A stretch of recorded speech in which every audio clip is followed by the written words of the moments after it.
Oh my goodness. Yeah. How long were you with her for? Met her in Bam last year. I dated her in August to January. Okay. You just named a bunch of months. I didn't get a single answer out of you. Perfect. What made this separation happen? They were just doing it. Fireworks went out. I'll be here for the rest of the evening. What made you separate? I just think we're too different. Not the gang type either. Too different. Isn't she a woman as well?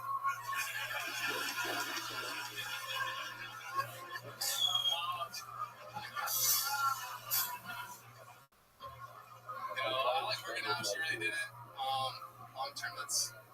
I need that future. Going out, I didn't. She like what? Going out, I didn't like going out to home. Kind of. And I go out for mics and stuff like that, but I don't like to put up too often. I get really drunk sometimes. It sounds like you do that a lot. If you drank a pitcher of tequila pineapple before the opportunity of a lifetime, I'm pretty sure you might have a drinking problem. Sorry, Grandma.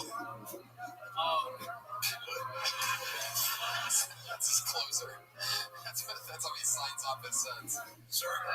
That's my time. Sorry, Grandma. Yeah. She's not mad about it. It's a little bit better than buckle up. They're in the same department store. Lorenzo, we're going to keep it moving along. There goes Lorenzo Tyree. There he goes. You got nothing but little joke books, right? I'm guessing. Little medium stuff. Little medium next time.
שנבחר את הצד ימין. את הצד שמאל. אבל היה השראה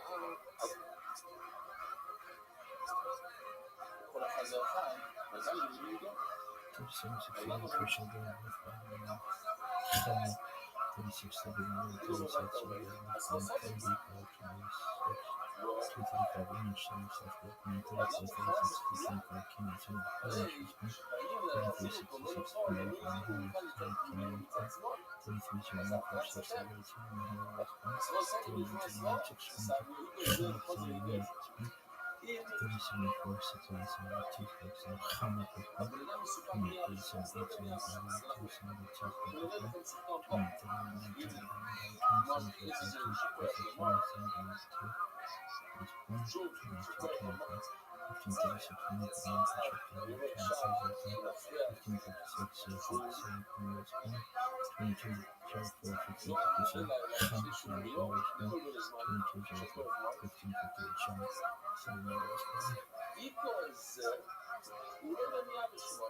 זה או גוגל או שני, לא יודע. אז אולי ונכניס מכה לגוגל, אחר כך עליו ונכניס מכה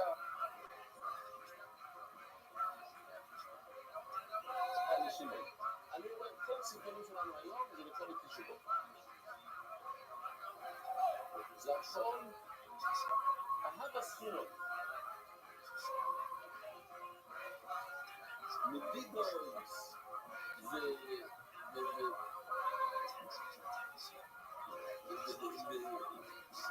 ולעשות שום מבשר לחטוף שזה Everyone from theologians to magical practitioners, from fiery winged beings to whales covered in eyes, quasi-divine celestial warriors, messengers from the great heavenly beyond, angels, their nature ranks, role, and their final destiny have continuously inspired speculation, awe, and dread through their millennial-long development in Abrahamic religions. Certain angels are clear standouts. The messenger Gabriel, the warrior Michael, or the healer Raphael are virtually household names at this point, but without doubt, the most mysterious angel is also said to be the most powerful, Metatron. Utterly mysterious in origin, even the meaning of his name is still in question. Metatron features prominently in a series of profound Oh, look who the fuck it is. forms of mysticism, first Yo. centuries of the How you living, Pimp? What's good? You miss me? Yeah, absolutely. I didn't want to bother you because I knew you were with your family. How are things? Pretty good. Yeah, I'm in Ontario now. How have things been?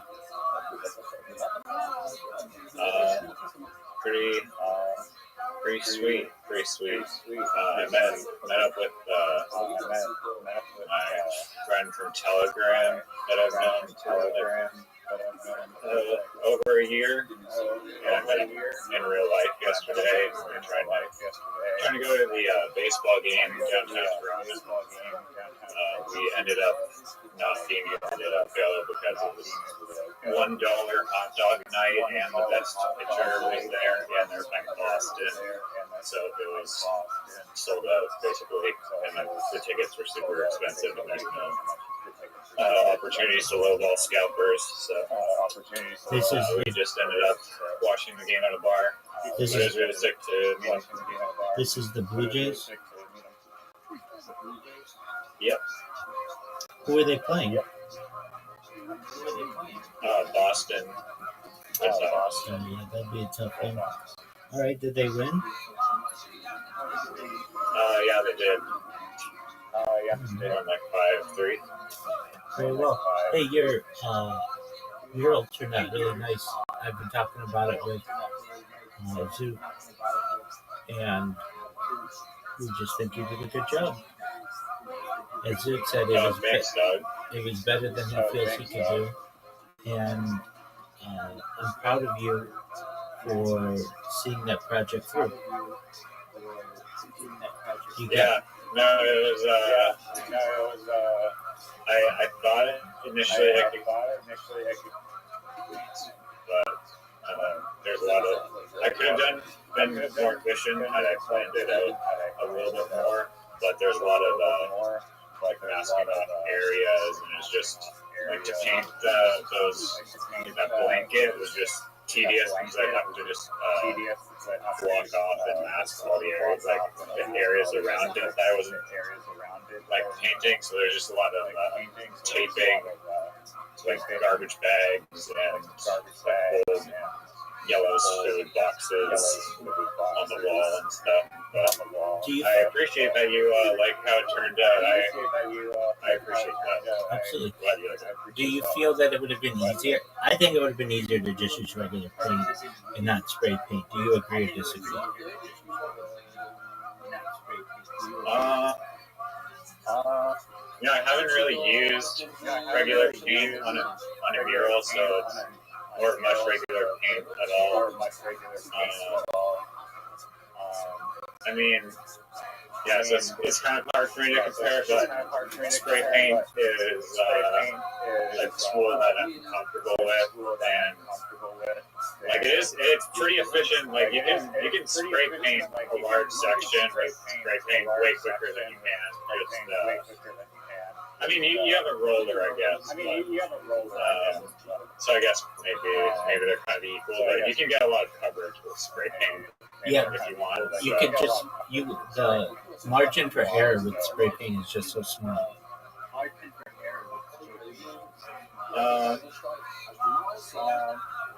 Yeah, I mean, like one time, the hardest part about spray painting I find is just getting really thin lines with that, and that's really hard because there's a high likelihood that you're gonna run into drips if you're spraying too close to the wall, and then if you move it far back, then like the spray is gonna be wider, and then like even if you're using like skinny caps that are designed to spray thin lines, it's still like hard to get thin lines. Usually the best time is when you wait until like the can's like almost like empty and like the pressure's a little lower, and then even having like clogged caps sometimes helps. That's the only time I'm really bothered by it. There's one time where I was like in my initial sketch, there were like these little kind of fadey lines coming out of the flower, and then I tried doing it on the wall, and I couldn't get the film. Like I was trying to get to the lines, like the lines came out way too thick, and then I had to basically just repaint the inside of the flower and redo the highlights, redo a bunch of parts. Didn't end up being like that big of a deal ultimately, and I just like didn't bother putting in those little lines. But yeah, painting it though, I did use regular paint, just exterior bare paint for some of it, like some parts of it, like the outline of the animals were done with just regular external paint, and there was the clouds and some other outlines that were done with just regular paint, so it wasn't mixing both. Okay. Very well. How has Yellow enjoyed? Also, like transferring the image onto the wall, like with the VR. Like I used the VR set, and I was able to quickly transfer from the outline just using spray paint. I think I'd be a lot slower and less accurate, probably if you're like with the brush. But yeah, Yellow is good. She is adjusting to I was going to ask the new house that she is. Sorry, what was your question? You're picking up what I'm laying down. Is she adjusting well to the temporary new place? Yeah. She's making herself at home. She is basically claiming the house as her own, I guess.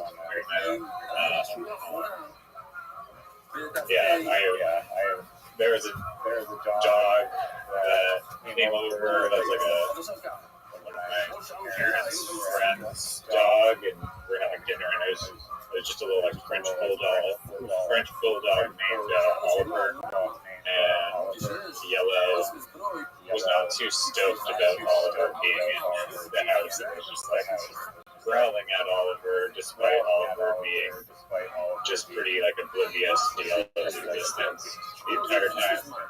She did not like that, and then like a few days ago, I'm going to a wedding here, so we have to get a dog sitter. So there's this other dog named starts with an S. It's like Sophie or something, and Yellow. Surprisingly though, she was good with that other dog. In fact, they met outside and they walked together. Then we introduced them indoors, and there was no problems with that. So she's making herself at home. So we're just good right now because I got rained on earlier. Okay. Well, that's good that she's doing all right. As for here, Zoot still doing his thing. You're gonna ask about my 10 out of 10 neighbor trip.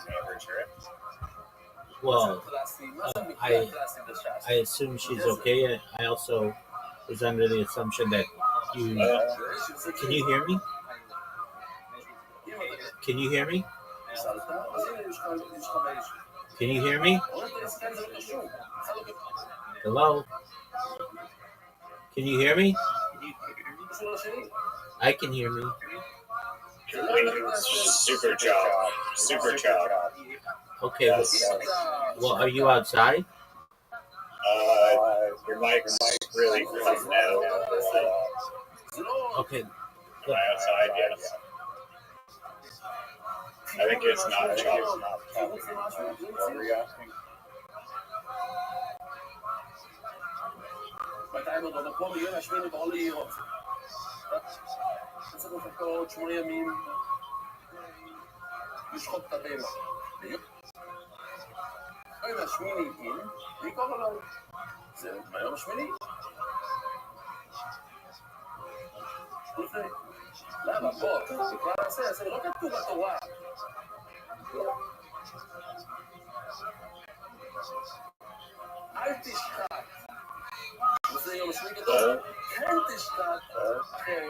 Yes. Can you hear me?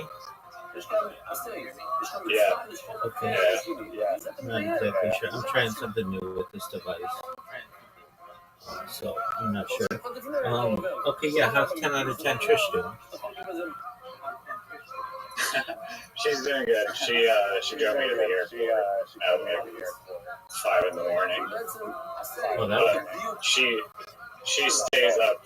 She stays up until like she was like me, and I guess you had some points during your sleep cycle of just like literally staying up all night and being asleep until like 4 p.m. or whatever.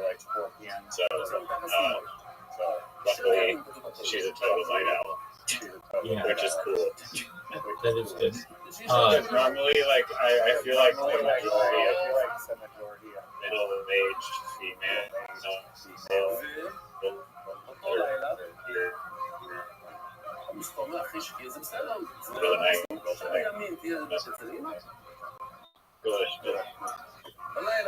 I'm in agreement with you. Zoot has been in. He hasn't kept me up though as much as Reverend Andrew and Tony.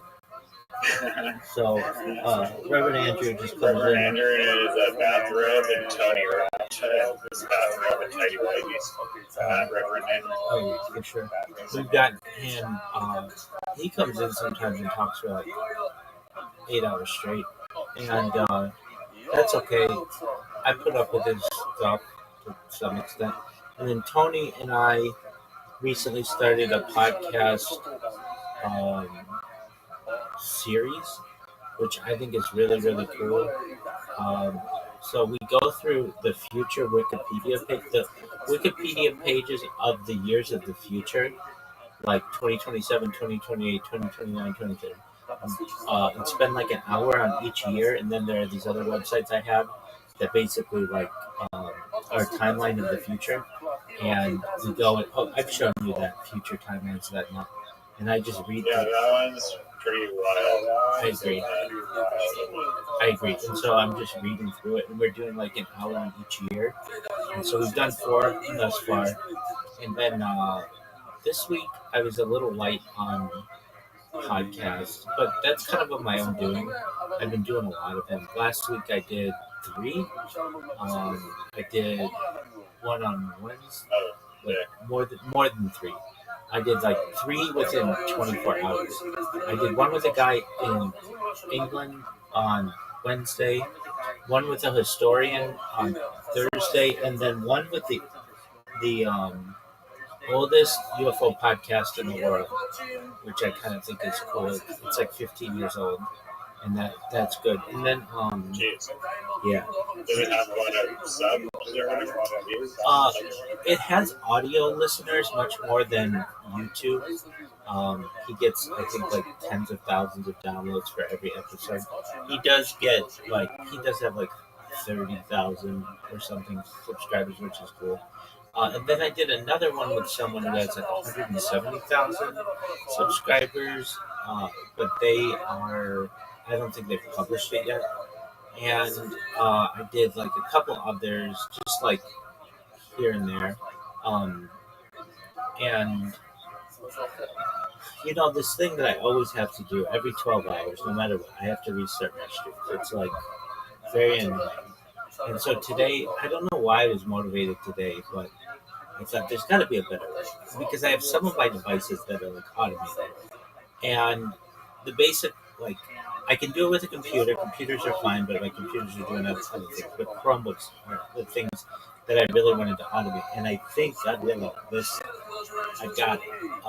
So basically, I was trying to automate by like memorizing my mouse clicks, like Macro Recorder does that you've seen, and Chrome just isn't powerful enough to do that. But what it can do, or Chromebook isn't powerful enough to do that. But what it can do, there are extensions that allow you to like program mouse clicks, so long as you're clicking within the extension. And I figured out, I think, some really good ways to do it. So right now I've got my streams going, and then normally my streams go 12 hours long, but I am shortening them to 2 hours, and then the thing recycles and just goes. Because if I'm automating it, I want it like, if sometimes they get random disconnects, just whatever it is. The app crashes, whatever, and if it's every 2 hours, then I don't. Then it just kicks back on, and so that's been really good. Um, in terms of my bots, I have. I don't know if I told you the strategy. I think I did, but maybe not. So I tried to just email people, which worked really well until like the email providers wouldn't let me email people anymore, or they just banned my accounts or whatever. So I started going to contact pages of individuals, and I collected like 130,000 contact pages, podcasts, and you name it, just but influencers, just a ton. And then what I do is I basically have this robot go through, actually 2 of them, and then just filter that list of 130,000 into podcasts that are like accepting guests, basically, generally. That's kind of one of the things that I'm looking for. So I mean, some of them don't, like their contact pages don't have a contact form, or their contact form is broken. A lot of them are broken. Joe Rogan's is broken. I think he just doesn't want to take any contact information, so he just doesn't have it work. Um, but then what I do is, How do you know it doesn't work? I've tried on like a bunch of different devices and VPNs and stuff. it doesn't. Like when they send an email, it just says like address not found. It's not. It's just like it just says like error when you try to send it. It all if it's working, it says like thank you or whatever. Like we'll get back to you soon or whatever. Joe Rogan's is not. This is like through his website. Yeah, JoeRogan.com. And I like Theo Vaughn's works, Tom Segura's works, like a bunch of other people's works, Adam Ray, but his does not. And I think that he either doesn't care or they just don't know. I know I've worked in an organization and this kind of stuff can very easily get broken and you just don't know it if nobody's looking at it and nobody tries it. And the difficult thing is the way that normally someone would communicate this information to you is through your contact page. But if your contact page is broken and you don't, take a lot of emails or anything like that, nobody's ever going to know. It's kind of like this paradoxical thing. How do you tell someone the thing is broken if the way to communicate that the thing is broken is broken? And but that's okay. So I've got this bot, 2 of them, that is really smart. It basically finds anybody who has a contact page, finds anybody who has a contact form, and usually these contact forms, they make you jump through hoops. I'm sure you, at some point in your life, had to fill out like a job application or a contact form, and it's always the same information.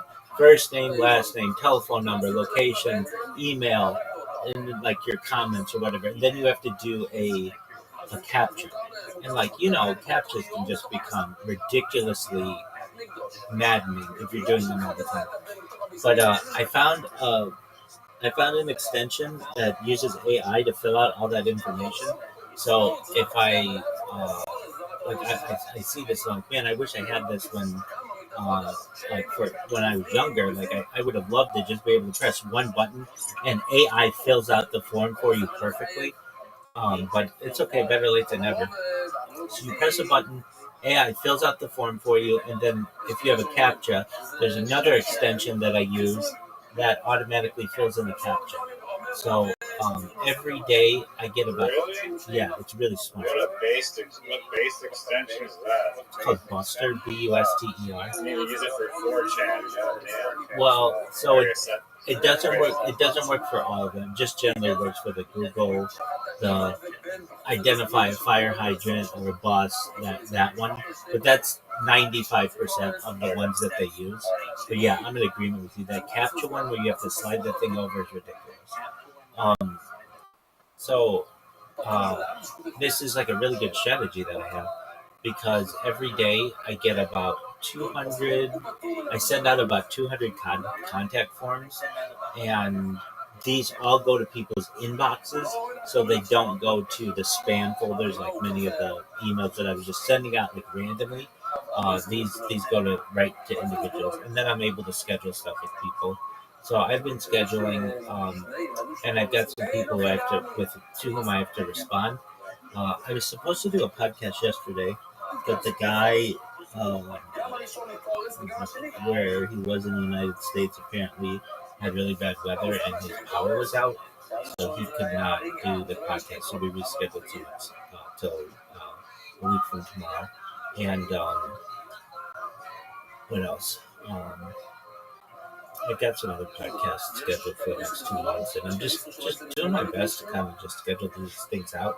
I have had some people come into the Discord, and I'm like, hey, how'd you find out about me? Like, oh, I saw you on the podcast, which is like amazing to hear from someone because it's like, oh, you saw me on something, and then you were motivated to come in here. And the one in particular that comes to mind of a person, they had seen me in Discord before, but they never talked to me. And then they were like, and then I saw you on a podcast, and it was like, I had to come check you out. I was on another podcast last week, the one on Thursday, and somebody from Twitter Spaces saw me in there, and they're a pretty big influencer in the UFO world. And like, I can't believe you were on that. You did a really great job, and it was like an hour-long interview. here's the thing. I was taking live questions, so it becomes like an Ask Me Anything, which is fine, but we can't move through all of the information that I desire when people take, random questions. But that's fine. I understand. That's the way that the person wanted to do it. Um, the one I was on another podcast for like 2.5 hours or so with this historian, and we went into. She was really smart. She's actually in the medical field, but she has a history podcast that will be published uh, on the 17th. And we went into great depth into like this ancient technology, but specifically a more recent person. And my story reminded me of this person. Reminded this historian of this person. The person's name is Marion Stokes, and Marion Stokes was a librarian, wealthy woman in Philadelphia, who for 35 years or so, approximately from 1977, but specifically starting really hard in 1979 until 2012, recorded television on VHS tapes and created the largest database of uh, television in global history. And she had just like rooms of tapes, and she even had like a servant uh, who would like replace the tapes. And it just hearing what she had to do at hers, she every 6 hours had to do a new tape, when in my recording it's like every 12 hours. But now having it automated, it should be a lot better. But then I would hear her, like, she would get really upset if they went over and like the tape was not restarted on time. And in mine, if I go over, I'm still recording. If I go over 12 hours, I'm still recording. It's just not always available to the general public. I can still though make that video, uh, like elements of it public, so people can still get it. So it's not like my data is lost when it is with Marion Stokes, but just what an inspirational person. And she was um, like extremely private, so she did not want people to know what she was doing. She did not want people to know that she was recording, so she wasn't very well known until after her death. And she donated, or her estate donated, this huge collection to the Internet Archive, and so it's in Sunnyvale, which is in Northern California, and they're like going through it and uploading it all to the internet. Doesn't she like technically not have the right to distribute or like capture that content? Maybe capturing for your personal distributing. I think that she falls into a newsworthy category, so I think that's why they allow her to do it. So in a similar way that mine potentially would. What loophole is this? If you steal enough, if you intend to steal enough, it becomes newsworthy. Yeah, exactly. Not steal enough content, but yeah, at least on YouTube it is. If something becomes newsworthy, then anybody can use it, and nobody has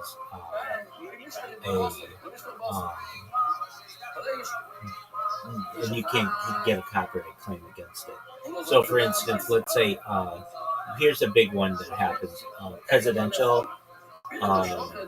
debates and presidential elections.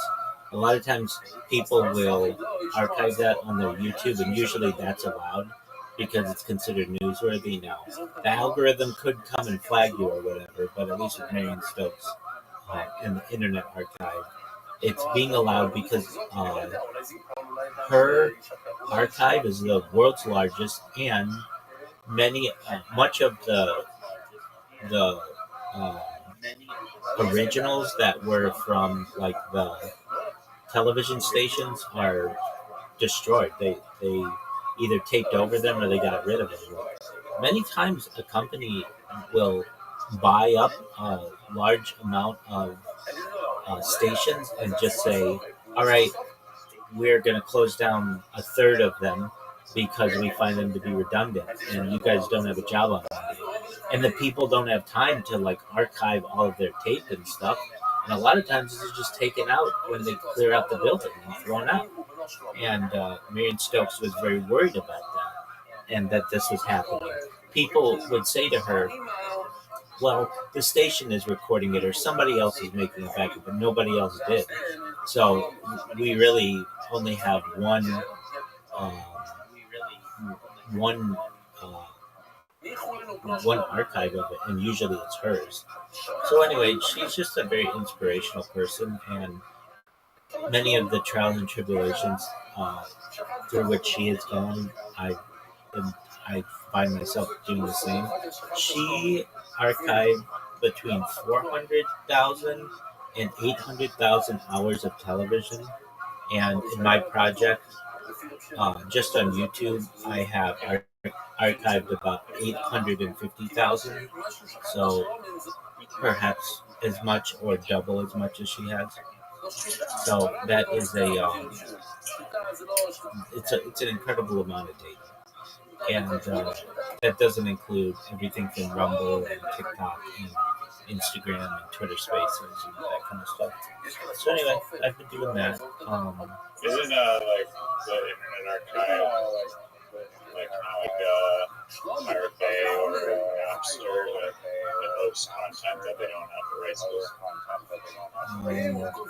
Generally, they host things that are under what is it called? Community or some type of Creative Commons, but occasionally they do get things that are uploaded there, and somebody does not want to upload it, and if they get a claim against it, they have to take it down. There are a lot of movies on there that technically they shouldn't have available, but they do, and the holders of that copyright either don't enforce it or they don't. They're not making enough money on it, and they want the art to be seen. So it's like I don't know what a movie would be that of an example, but like I don't know, The Wizard of Oz or something like that. That makes a lot of money still, but I don't know, some old movie that the people who hold the rights to recognize that they don't make that much money anymore, or it's going to be put into the public domain soon enough, and they have agreed that the people who hold the rights to it no longer want to enforce the copyright claim. But they could, if they wanted to, they could say, hey, Okay, but Internet Archive isn't like hiding out in Sweden or hiding in foreign countries, like server laws to create stuff that should be on there. No, it's in Northern California. They're generally above board. The issue that does arise, though, is it's very expensive to host all this. They have like the world's biggest library. Arguably, I mean, people would say Wikipedia, but you can fit all of Wikipedia on like just a few gigs. It's not that big, and that would be all the languages and stuff. That's not all the video. Like video takes up so much in comparison to text and image. Video is just incredibly intense and just almost overwhelming amounts of storage that you need. So. But they're able to store it. With this thing that I'm doing, this project with Tony, it's fascinating. Like, I'm so glad we're doing it.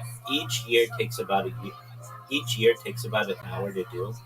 But like you were talking about, like virtual reality, by 2030, it might be like 2029 or something like that.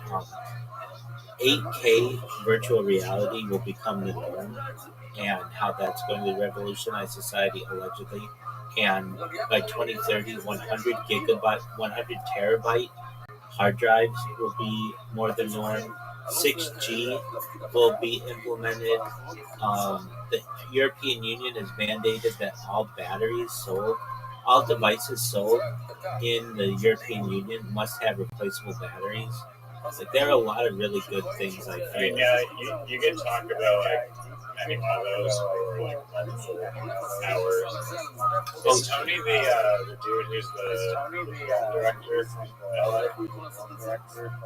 No. Case archive /true stories. No. I don't know if I know. Have I even met Tony yet? Tony's from Eastern Europe.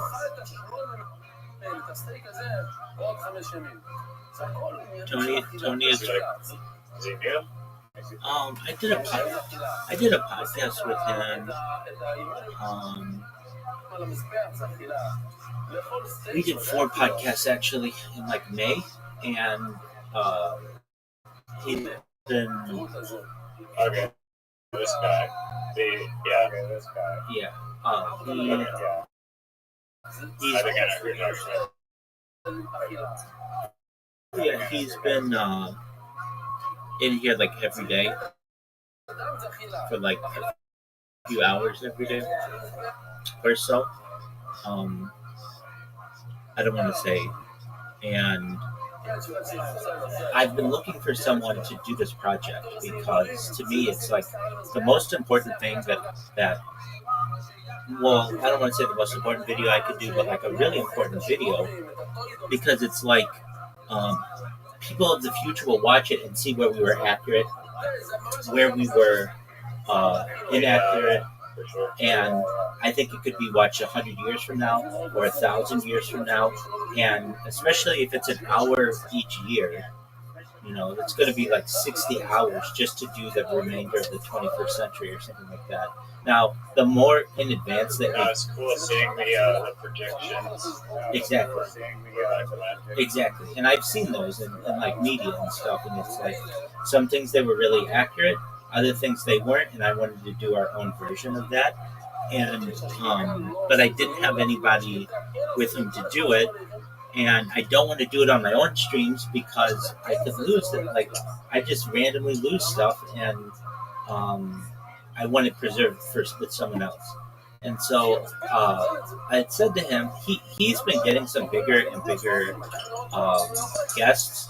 He got somebody who fought in the UFC, and he got somebody who works for ESPN.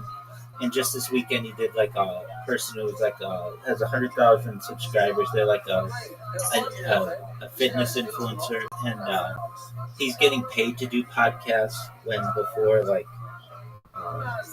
he wasn't even on Spotify before he met me, and I motivated him and like made sure you got to get your podcast on Spotify. I mean, he only has like 35 episodes. He doesn't have that many yet, but still, he's starting to make money and pretty good money when he does a podcast, when he charges to do a podcast. And he and I were talking, and I said, hey, I'd really like to do this archive if you're interested. And he was all about it. And so we've done 4 of them, and I read what's on the screen, and then he scrolls, so we see the different pictures, and there's some videos and stuff. And it's just a really massive undertaking. It's going to be, I bet it's probably by the time we're done, maybe 100 hours worth of stuff. I mean, I could be wrong, but I told him, like, we could record 1 or 2 a week or so, or whatever our schedules entail. And if we just do that, it'll be a lot. And then the really cool thing about it is you can clip that really easily, and he's been doing that. So there'll be something on like the ocean floor being mapped by 2030. That's like a goal. And I'll read like, I don't know, 7 minutes on that topic, and we've got like cool footage that you can put over it, and then put that on Twitter and YouTube Shorts and Instagram Reels and TikTok, and that's performing pretty well. And then I also wrote all of the titles and basically gave him a prompt for all of the descriptions for the next like 70 years or something. And then I've been putting out press releases about when he launches it. I have intentions to put out a press release for each year, depending. I already put out one of the press releases just announcing that we were going to do this, and he that helps to legitimize this podcast as well, because AI learns from all of that. And it's just, I think, of all of the things that I'm doing, yes, the alien disclosure is important and all that. That's cool, and I'm very much helping to push that through. But the biggest thing, or I shouldn't say the biggest thing, that is the biggest thing. But another major thing is just archiving this website and these predictions. As I read this stuff. I read it for 4 hours. I've only seen one very minor grammatical spelling error. It's not even a spelling error. It was like I don't want to say. It was like a word that was just missing a letter. If we wanted it to be correct, but I don't know. I mean, maybe I was incorrect when I read it or something like that. But what I'm saying is, like, this is written so well. The people who wrote it, I want to say to them, "Are you from this planet?" Because it's written like aliens. Like, it's so detailed, and I just find that to be fascinating. So we were trying to find out, like, who published this website or whatever, and of course we can go to who is or whatever. But they have an Instagram, and their Instagram, I mean, has like 2,000 followers, which for such a massive undertaking of a website, we find to be pretty low. Um, but yeah, so we've been doing that, and the way that these contact pages have been going, uh, it's pretty convenient. I just have to let these bots go all day and all night, and then whenever I feel like it, I just take a list. It just like compiles a list for me, anywhere between like usually like 200 and 400, and then I have another extension that can open up massive amounts of links for me at one time. So it'll open up like 100 links for me at once, and I just have to go in and make sure that the information is correct before I send it, because I don't want to be sending like I don't know, like, what's an example? Like, sometimes these people have more questions than you anticipate. Oh, and another thing, a lot of them have like verifications. They'll be like, what's 4 plus 3, or what's 7 plus 5, and this AI bot does that for me, which is really interesting. Like, it's like, wow, this thing's really powerful. Um, but yeah, I'm pretty stoked about that. And um, William Montgomery has still not been on Kill Tony. I think he's done. I've been watching a lot of his stuff though. And did you know? Well, yeah, you know he performed at the Comedy Mothership last weekend.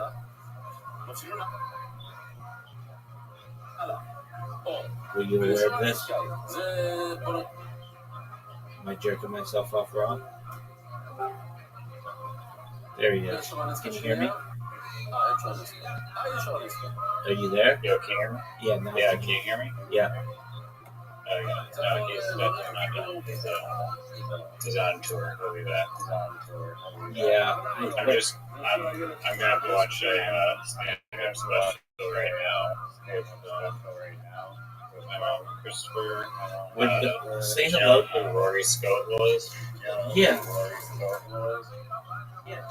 Yeah, he's one of my favorite comedians.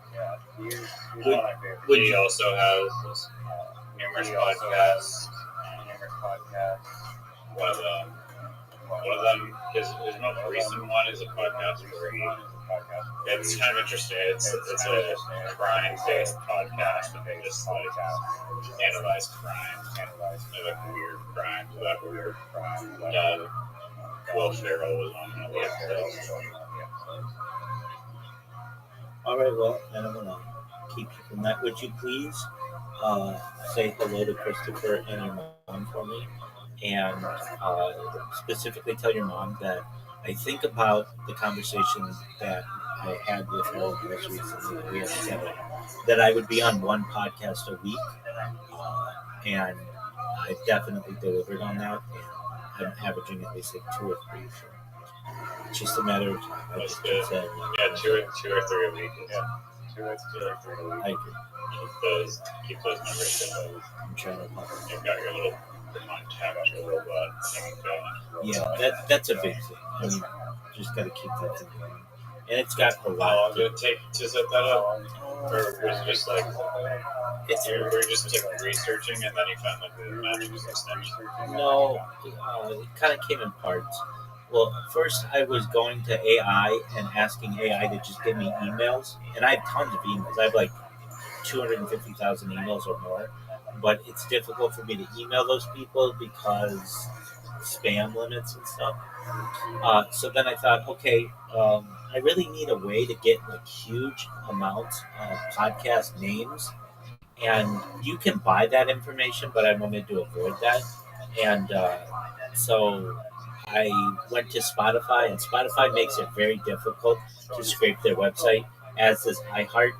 But YouTube, there's like a podcast.youtube.com that many podcasts are on, and it has huge amounts that you can just scrape. Like, you can copy huge amounts of the information.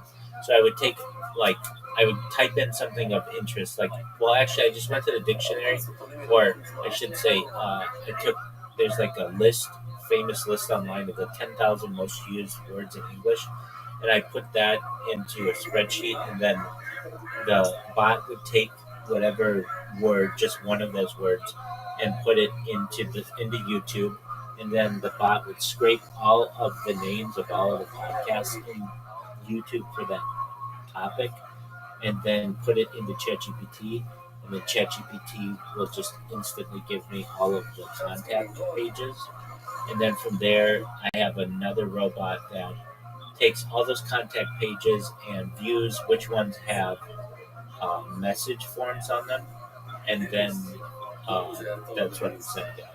And then from there, I've experimented with some of the, the, the extensions. Some work better than others, but it's been kind of a process, a few steps, but it's been very efficient.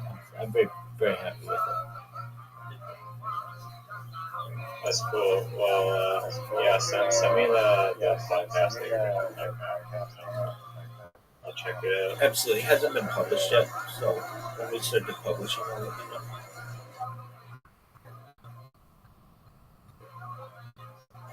He said, I think the first one might get published today, so potentially. Okay. Well, check it out when it's released. Excellent, Big Dog. All right, well, enjoy Rory Scoville.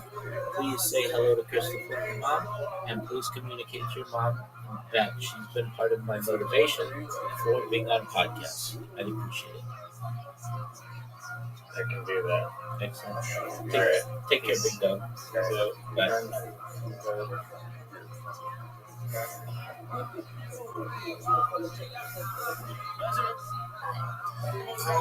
This double version of this angel said to be so powerful as to be heralded as the lesser Yahweh, almost as a kind of second divine being. In this episode, I want to turn to the origins of Metatron and text variously known as the Sefer Hexalot, or the Book of the Palaces, or more commonly known now as the Third Book of Enoch. Nearly 5 of the most complex angelological texts in Jewish history, vast tours of the cosmos, and the origins of Metatron as the antediluvian sage. Enoch transformed into a fiery, angelic being. This is a text so provocative, it even shows internal evidence of attempts to suppress the radical angelology. Indeed, a text it might contain ideas that may very well inspire much of the early Christian salvation theory, and whose mysticism would go on to fuel the rise of the Kabbalah. If you're interested in magic, hermetic philosophy, alchemy, Kabbalah, or the history of the occult, make sure to subscribe and check out my content on topics of esotericism. Playlists. Also, if you want to support this work of providing accessible, scholarly, free content topics of esotericism here on YouTube for free, I hope you consider taking a look at my Patreon, maybe consider a one-time donation, or even use the Super thanks option, which you can find on the video to support the channel. Again, you can find those links in the description below. I really appreciate your consideration of supporting the channel and the project and making esoterical widely available. Now, let's turn to the origins of the angel Metatron, the lesser Yahweh, and the fiery transformation of Enoch, and the Sefer Hechadot from the Book of the Palaces.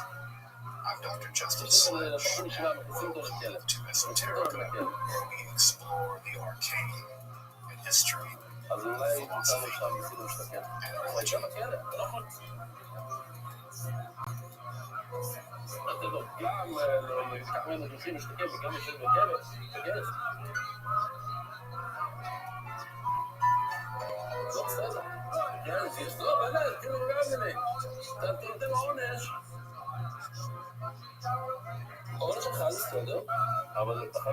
Judaism, like all religions, has undergone tectonic theological shifts in the 3,000 years or so from Israelite monotheism to Kabbalistic pantheism.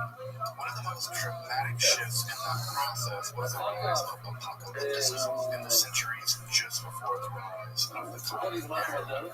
The apocalyptic is a religious mode typically thought to originate in Judaism, but it certainly persisted into Christianity and Islam. Those religions can be said to be apocalyptic religions in say, but they're marked by interest in cosmogony, events in the primordial past, what is called ex-eventu prophecy couched in highly symbolic language, expressed anxiety about oppression and tribulation, eschatological upheaval, so as to say things like the judgment and eventual fate of the righteous and the wicked, or the road journey is good versus evil dualism, the intervention into history by a messianic savior figure or figures along with anti-messianic characters like Antichrist, the structure of the various heavens and hells, the hidden hall of angels and demons and worldly affairs, and they're marked by a generally divinely deterministic attitude and pseudo-messianic alleged ancient authorship. And what gives the title to the whole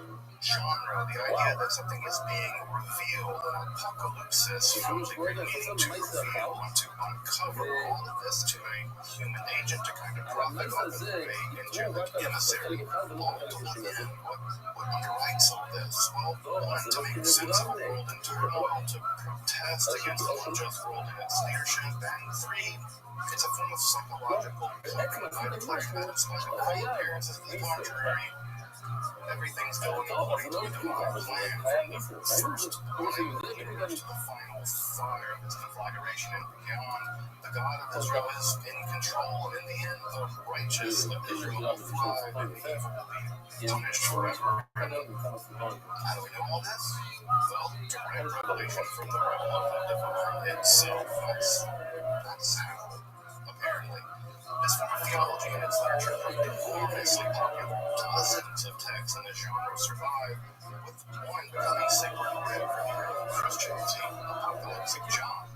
In fact, I would even argue that the Apocalypse of John, as flawed as it seems to us now, is probably the most recognizably Jewish book of the New Testament, giving a late first century historical and religious context. However, out of this apocalyptic ferment arose a form of Jewish mysticism in which elite scholars sought to journey through the heavens above them, enter the divine palaces, and bear witness to divine glory or kavod around the throne of God, typically depicted as a kind of chariot.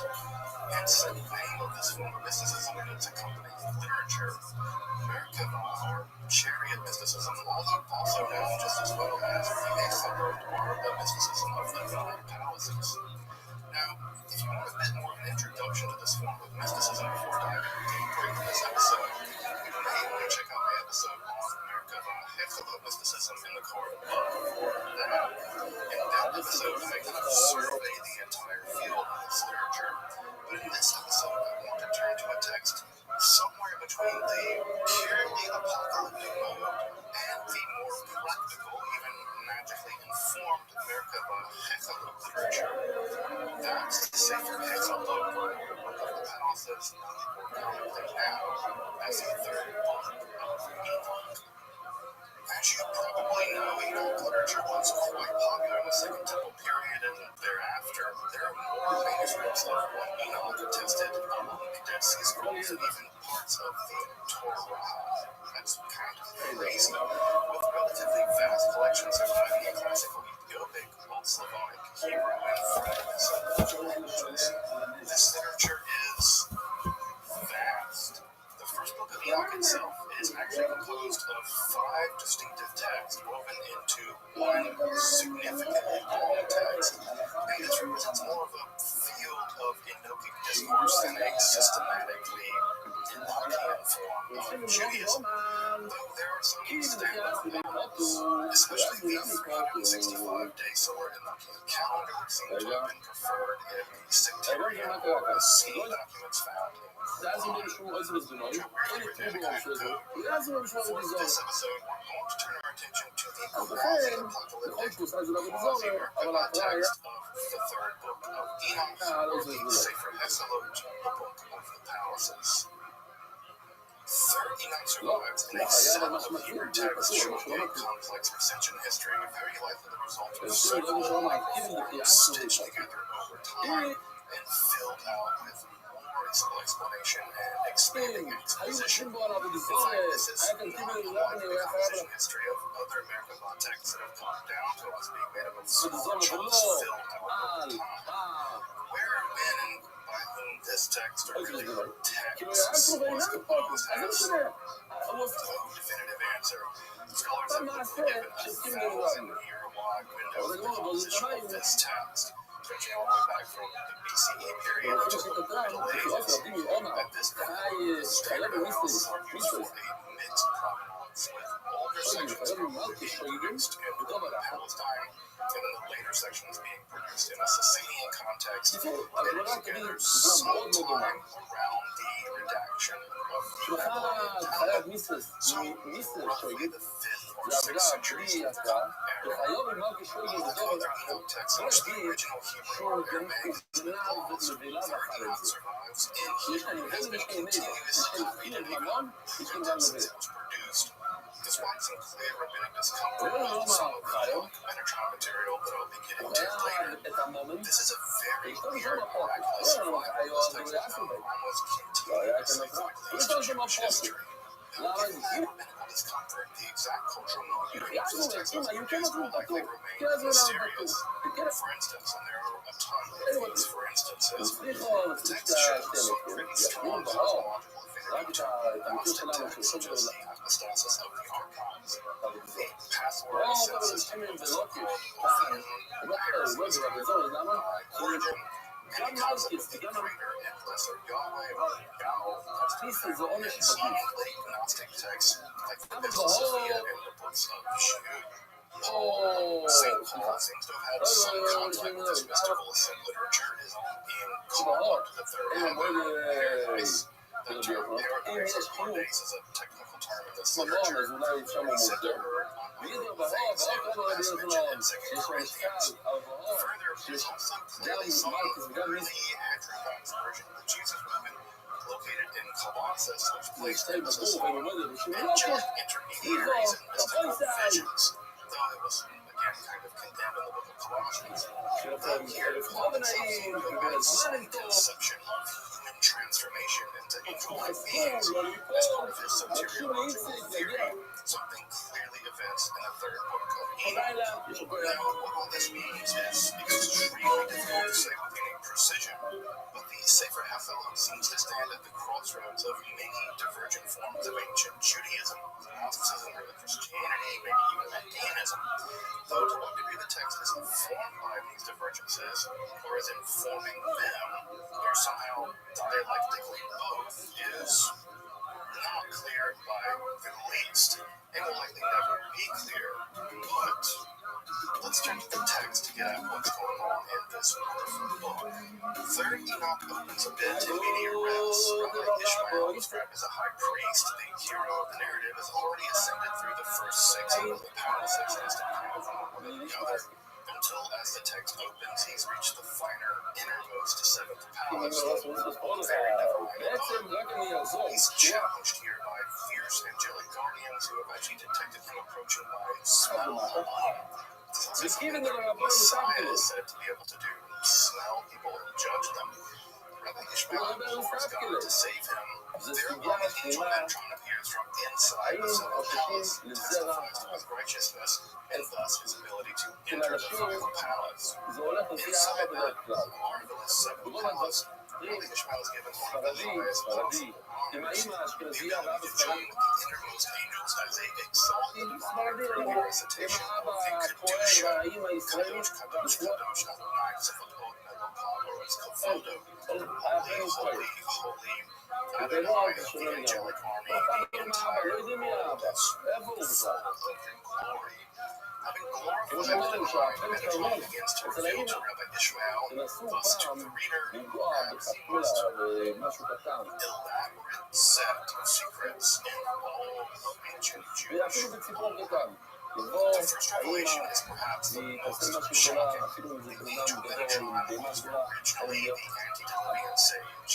Enoch was taken up by God before the destruction of the world through the flood and transformed from a human being into a fiery angelic being. Now, while previous texts, especially the second one, detail him being somehow glorified by the divine, 30 explicitly and beautifully transcribes his being transformed from a human being into an angel. Quote, "The Holy Blessed One took me to serve the throne of glory. The wheels of the chariot and all the needs of the Shekhinah. At once my flesh turned into flame, my sinews to blazing fire, my bones to juniper coals, my eyelashes to lightning flashes, my eyeballs to fiery torches, the hair of my head to hot flames, all of my limbs to burning fire, and the substance of my body to blazing fire." Enoch, in his transformation to Metatron, is not only elevated to an angelic status, but the text even indicates that he becomes a kind of semi-divine vice regent known as Yahweh HaKatam, the lesser regent, Yahweh. One of the most shocking ideas in Jewish history. Suffice to say, Metatron is, without a doubt, the most distinctively odd angel in all of Jewish lore. His name is clearly not a Semitic word, and there's no scholarly agreement as to what it even means.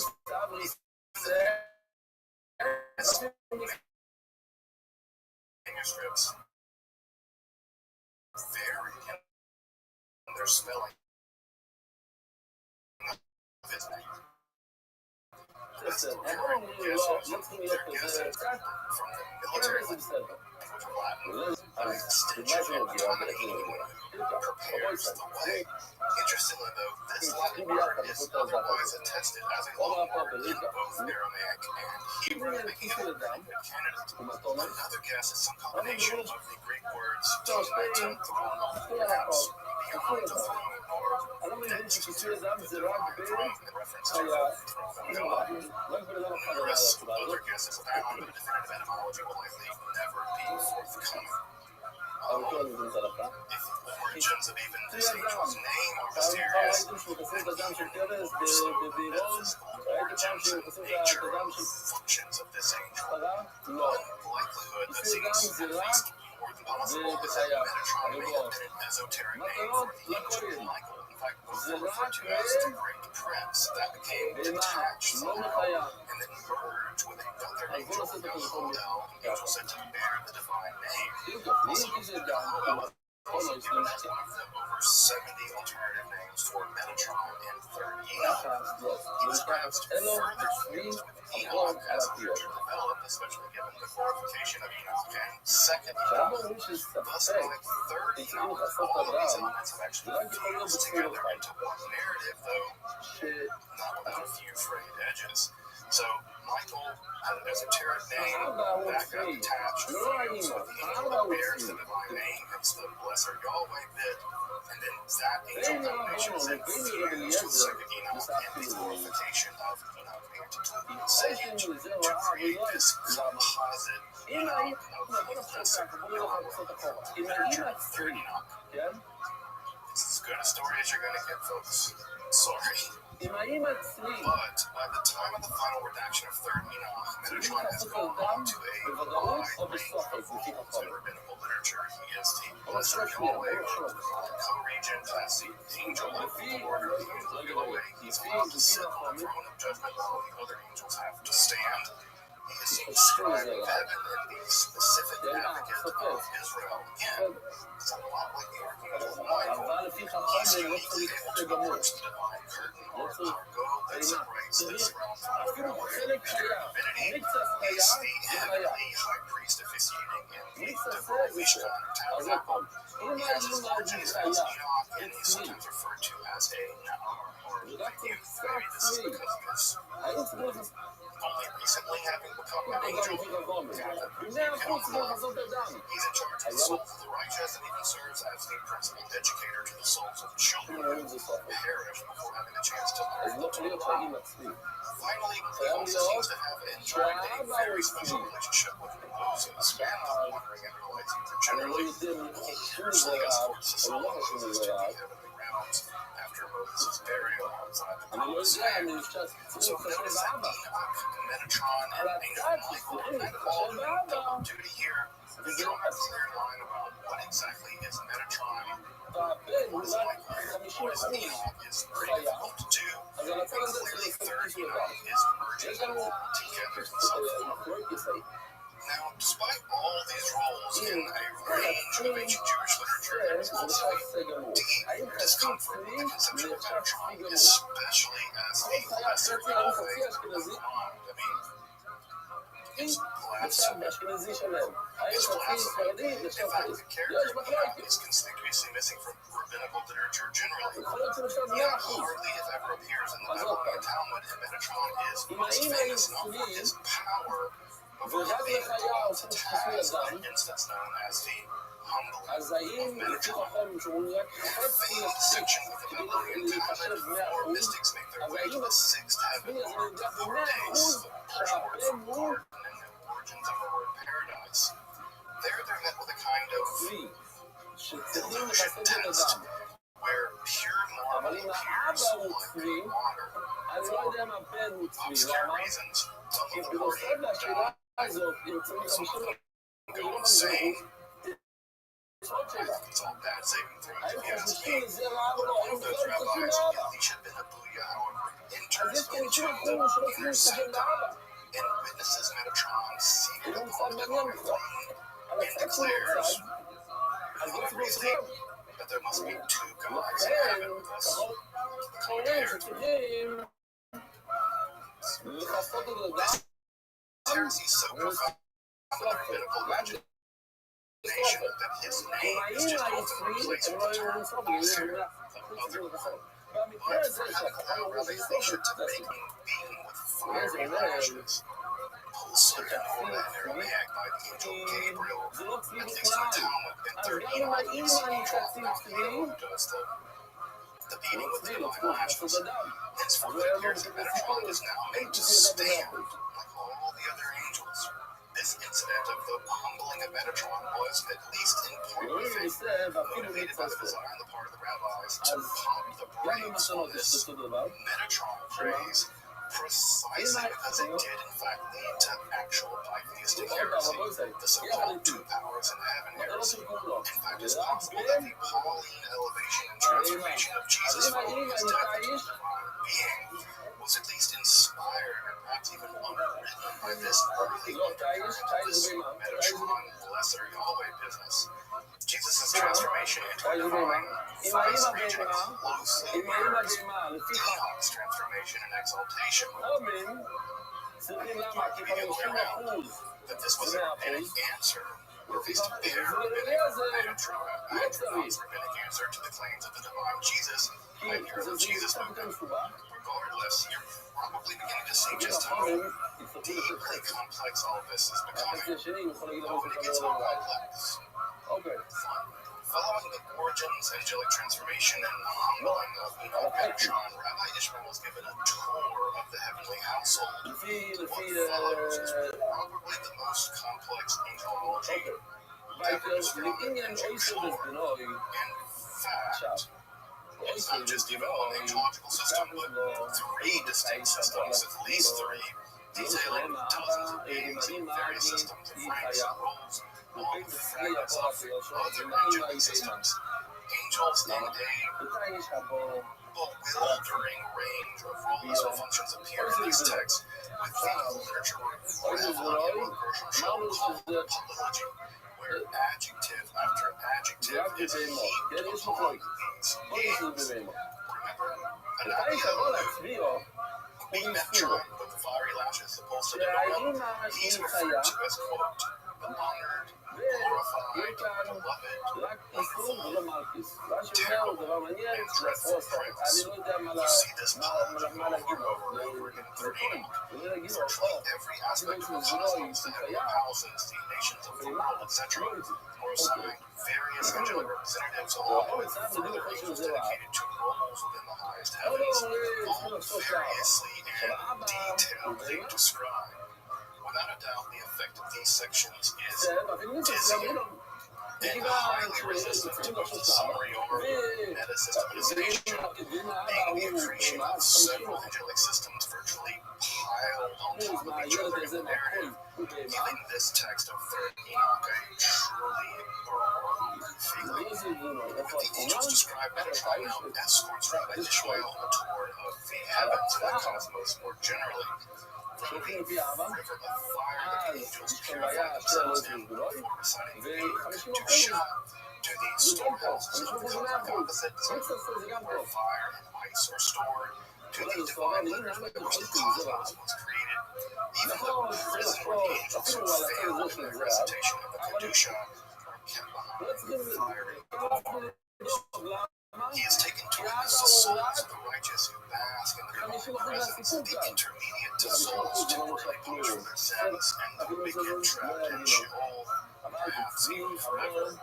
He's even given a glimpse of the ancient Israelite patriarchs who pray constantly to intercede on behalf of the sins of the people of Israel. Even the souls of the heavenly bodies have various types of other angels. There's a lot of angels up there. Finally, Metatron leads Ishmael to the Titanic divide where God is forever separated from even the highest, holiest of seven heavens by the power of face. On the vast surface of the curtain, Ishmael shown the entire history of the cosmos embroidered onto the curtain. From the time of the first person, Adam, to the eventual coming of the Messiah, witnessing the veiled face of God, Metatron sails upward with Ishmael to see the divine right hand hidden behind God's acts of the destruction of the temple, which at the end of times will usher in the days of the Messiah and bring the universe to its final apocalyptic conclusion. Having seen the inner reaches of the seventh divine palace, the closet divine Metatron, the angelic household, the entire mystery of the cosmos on the divine abode, and the very divine hand that will bring the final redemption, the text comes to a dramatic conclusion in crescendo. Swallowed up in eschatological fervor, just what becomes of Rabbi Ishmael is entirely not as famous as the first book of Enoch, the third book of Enoch, or the Sefer Hetzalot is without a doubt a tour de force of apocalyptic lore and chariot mysticism.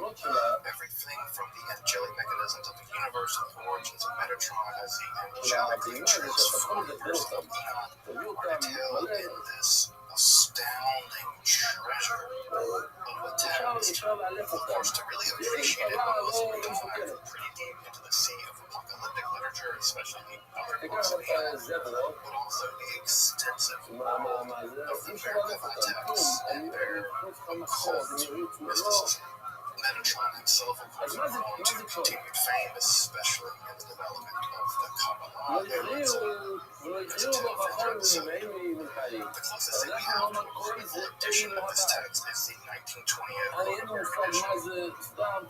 Yep, 1928, which has the strangest transliteration system I've ever seen. Like with old English forwards and heads, and they refuse to be written in the Rothschild script for some reason. Despite its many flaws, it's still the most workable text. You'll like it, and if you want to read the text in the original Hebrew, and though it's pretty out of date, that should be for it from publishing.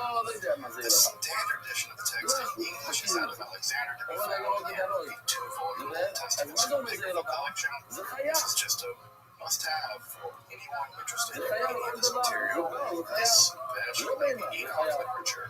His introduction is not only for the text of Enoch, but also for the world of American mysticism generally, but also the range of texts that Enoch has with, especially the ones that have been found since 1928, like the Dead Sea Scrolls and Haggadah. If you're interested in Jewish ideas and this 2 powers of heaven heresy, the best text there are Siegel and Schaeffer. Both of these are wonderful texts and worth checking out. In fact, this 2 powers of heaven heresy business, were it to be I think it could have been more for Christianity, interestingly enough. Maybe they just really understand again with this 2 powers of heaven heresy. Of course, all we have angels of Metatron to come. Until then, just a smidge. Thank you for watching Esoterica. Came in history, philosophy, and religion. יש לנו בייס דושוי, אבל הגענו ממדורים הדורים, הנה. הדורים. זאת אומרת, הוא רוצה להביא ראייה, שזה בהמה, איך אני מביא ראייה? אפשר לגדל אותם, הדורים. אבל זה, או רב סף, או אני, זה ידובו לו. זה היה שלו, הסתגל במזבח. כל הדברים האלה, יש אנשים שאומרים שאומרים, מה זה? How are you, Miss Aquarius? Easy.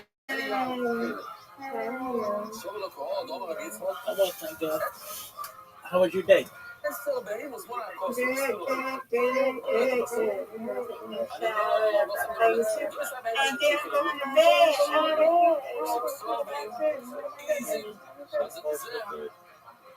Riser was just in here. He was updating me on this. Everything that's going on with him. Good. Riser? Okay. Talk to him. Yeah, which is good. And This is really special edition of Iron Fist. okay. Just one moment. And I'll send you an invite.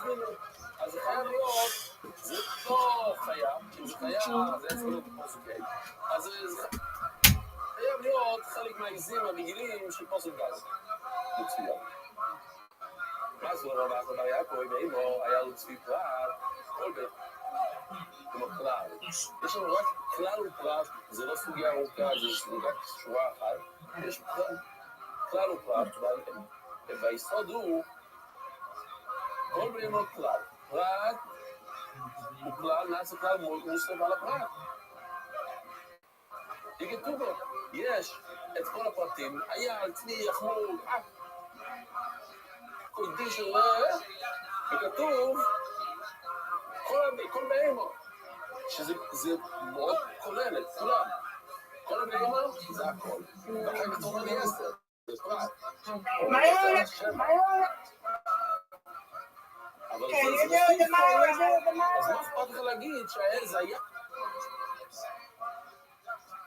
אז הוא חלק מהחיות בפוסק ה'. זה מוסיף, יש לנו יותר, זה כולל יותר דברים. פוסק דבר מיודלת פוסק רוב. רוב, אינם אפילו זה פרסה. אז הוא אומר את הגמור, או, אם כן, כל הנפותת. לא אומר לי. אומר את הגמור, אין לנו את היסוד הזה של כלל ופרט. תוריד את זה. למה? התורה הייתה צריכה לספור, היה כמו אגו איש 7. תגיד, זה 1, 2, ואז זה כלל ופרט, וזה יוצא לך יותר. למה אתה מפרט? לומר לך שרק אלה. מה All right, Mrs. Clary, thank you for your patience. I'm going to send you an invite right I now. have to wait just a minute. I gotta go upstairs. I gotta go upstairs and cross this one fall down. You Take your time. can sing it. You just have to wait for me.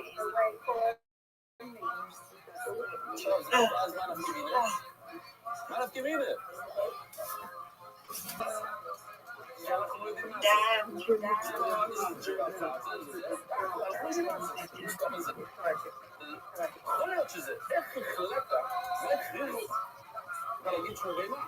אולי הוא לא, ואולי עכשיו יש לך ספק, אבל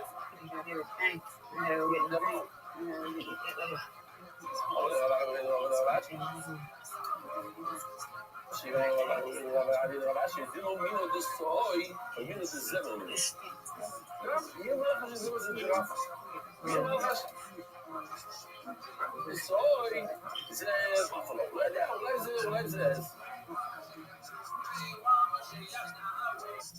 עוד הרבה שהיא המימר שונית הרבאיות המימר אומר שמותר לאכול את החלב של העז היער אז לא אומר שזה מה?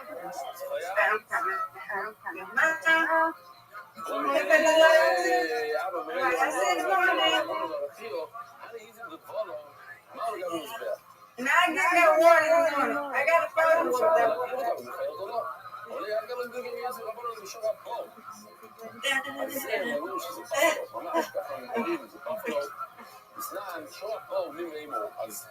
הרבה מכם ראיתם השבוע היה סרטון שיצא משהו משגע אני דווקא הולך השבוע הבא בעזרת השם שאני הולך לבקר את הבת שלי החתן שלי, את הנכדים אז אנחנו הולכים, רוצים קצת ביוטה אבל אנחנו הולכים ליד ביוטה כמו זה יהיה לו ספורט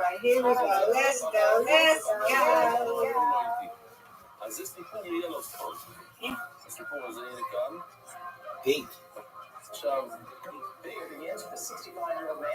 No doubt here.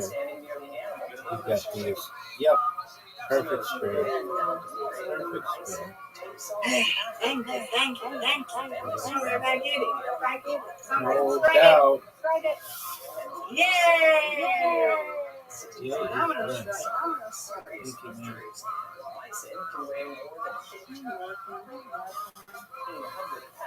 £1,500 שזה 700 קילו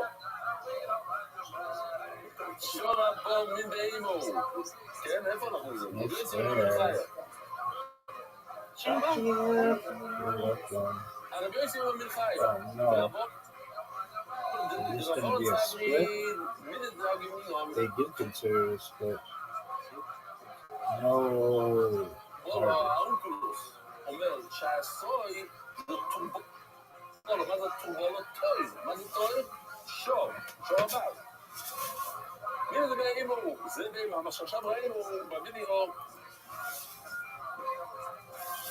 עוד כזה דבר זה מין באימו ובאמת יסתור עמד לכל חושבי לי בעדי חיו You got it. השור הבא הזה, הסוי זה בפסוק של החיות Give me this. חיו This is very, very difficult. מה זה אומר? מה ראית רבי? בדיוק מבין את זה, הכל נימו. דיברנו, קולגה, אבל אולי, כן, כמו ש... זה כאילו פריבי עכשיו, כמו שדיברנו קודם.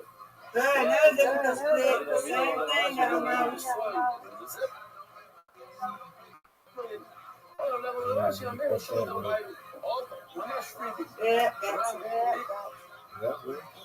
מכירים את האחרת, זה אומר שזה חיה.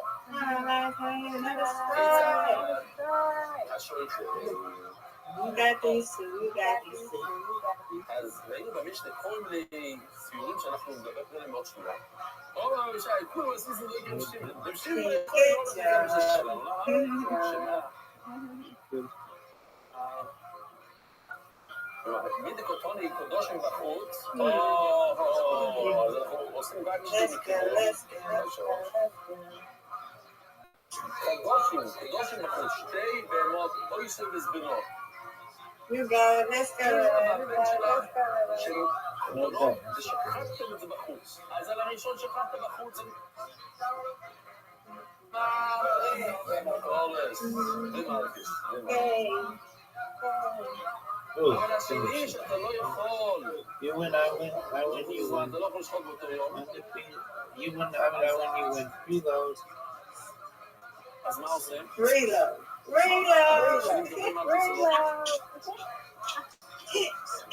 על מה? It's okay, Rabbi. איזה מזבלות. בוא נראה. Alright, you got אז second. אומרת הגימור...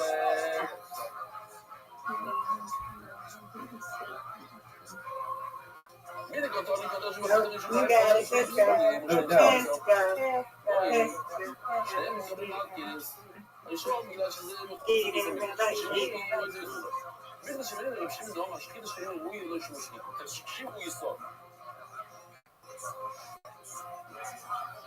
רבשים אומר שכל שחיטה שאתה לא יכול לאכול את הבהמה, אתם תראו, אלה פלואים בשיטת רבשים עוד שנייה, אבל אתה לא יכול לאכול, אז שואלת הגימור, כמו מתוקעת לי.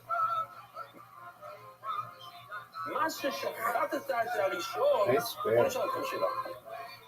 Thank you. לקחתם אקדח, הרגתם את האימא. האם מותר לשחוט אתכם באותו יום? Hey, banana. Thank you, man. האם יש מישהו אחד בחדר שלו שלו?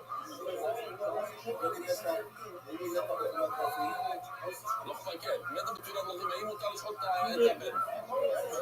נבר, הוא יושב באותו יום. טוב, לא יסיש לך אומרת הגימור, אבל לפי רבשים זה לא שחיטה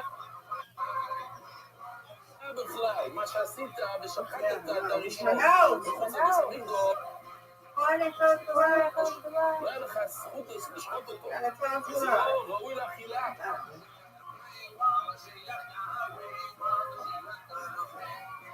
זה לא ראוי לשחיטה, זה לא ראוי לאכילה. אם זה לא ראוי לאכילה, אז לא שחטת אותו. אז מה עשית? טוב, הרגת אותו. אחד לקחת אקדח ולהרוג אותו.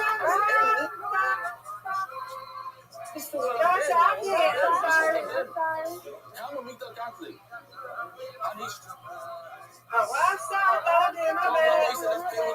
הראשון נהרג. כי אסור לך לשחוט קורבן בכזה מזמין. השני, אם נשכב בפנים, אז השני, אם ככה אתה יכול כן לשחוט בתוך מסמין לו. Let Brandon drop it out. אז זה לא הולך לפי רבשים. לפי רבשים הוא יהיה חייב פורס. וגם מלכוס. אבל אנחנו אמרנו שרק... You win, I win. I win, you win. Undefeated in bowling. Undefeated in friendship. Friendship. Yay. Good job. Good job, Rabbi. Excuse me. All right. I will see you later. God willing, thank you.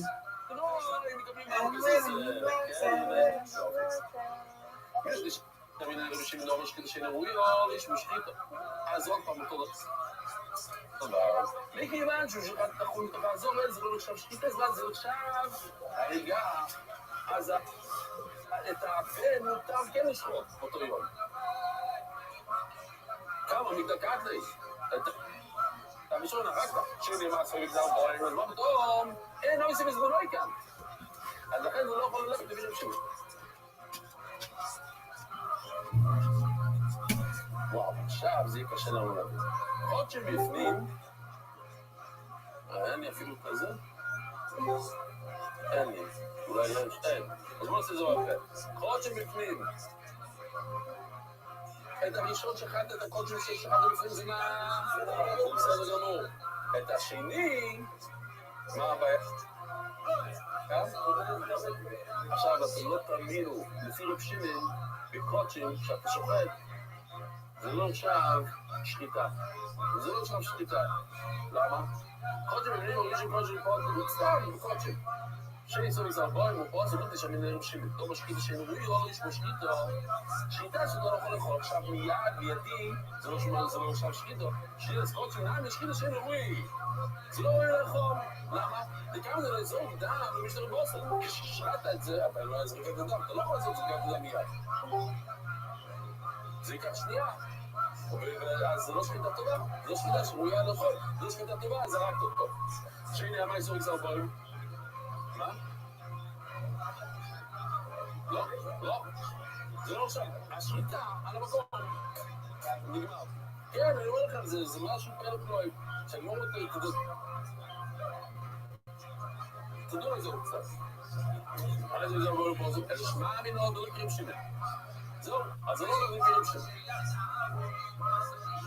זה לא נגמור, זה כל כך פשוט. כאילו, גם את החלק האחרון שעכשיו אמרנו, שיהיה זה דוח היסטוריה, מה אתה מחדש לך? אתה אומר את הגימורה על החלק הזה קשה מאוד להבין, נכון? שכינס קודשם צריך עליהם, זאת אומרת, אמינו, שכינס קודשם שחיתו רואי. אולי תגיד שהשחיטה כן עובדת. איך אני יודע ששחיטה עובדת? כי מה היית עושה אותו? מה, לא היית שואל, היית הורג אותו נגדה. לא אם, לא אחר. וזאת זה לא משתריך לעשות. הרי אם אתה חוטף את הורג את הבהמה סתם, בלי שחיטה, ואז אתה זורק את סתם, זה לא עובד. וכשאור יש לי לבוס, אבל יש כוס שחיטה, אתה שומע את זה כן נותן משהו לבשר, הוא שחיטה רואי. אז אתה רואה שהשחיטה כן עובד. ממש לא. כשנפחים שמים זה לא עכשיו שחיטה רואיה. מה שיוצא דבר שאין אוי שהם הסגנויים בקוד שמים, לפי רב שמים. אתה לא רוצה. עכשיו זה גמור בליקי נמי שולה מחוץ לזמן. סתם, תקבל עכשיו 80 מלכס, למה? או 78. למה אתה לא יודע לו פעמיים מלכס? מה זה מחוץ לזמן? זה ביניים לכל הפסולים של שור, שבסדר, שור לא ירוצה. אם הוא פסול, אז אתה עובר על עוד גרף שקוראים לזה לא ירוצה. אל תשים את זה למסבר, זה לא מרצה. אבל לא אומר בשור, בסדר, סורוע בכל, מה זה סורוע? הנה יש לנו וידאו, מה? רגע, הנה שאין רואי, קודם כל, שכינו שאין רואי.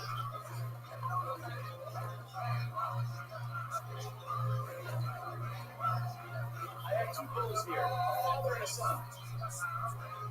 Prepare me delicacies. It's impossible. After you slaughter one, the second is forbidden because also the hay's been oiled. Okay, take just the big one. Sure.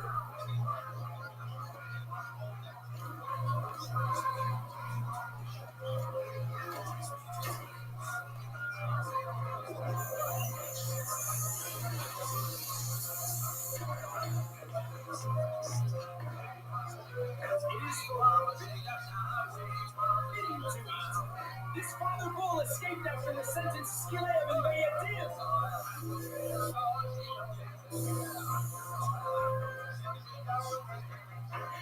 If the father's slaughter is not kosher, then the son deserves to be slaughtered.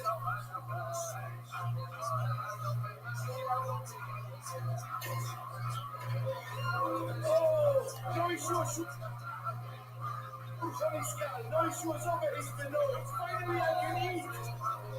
It shows how you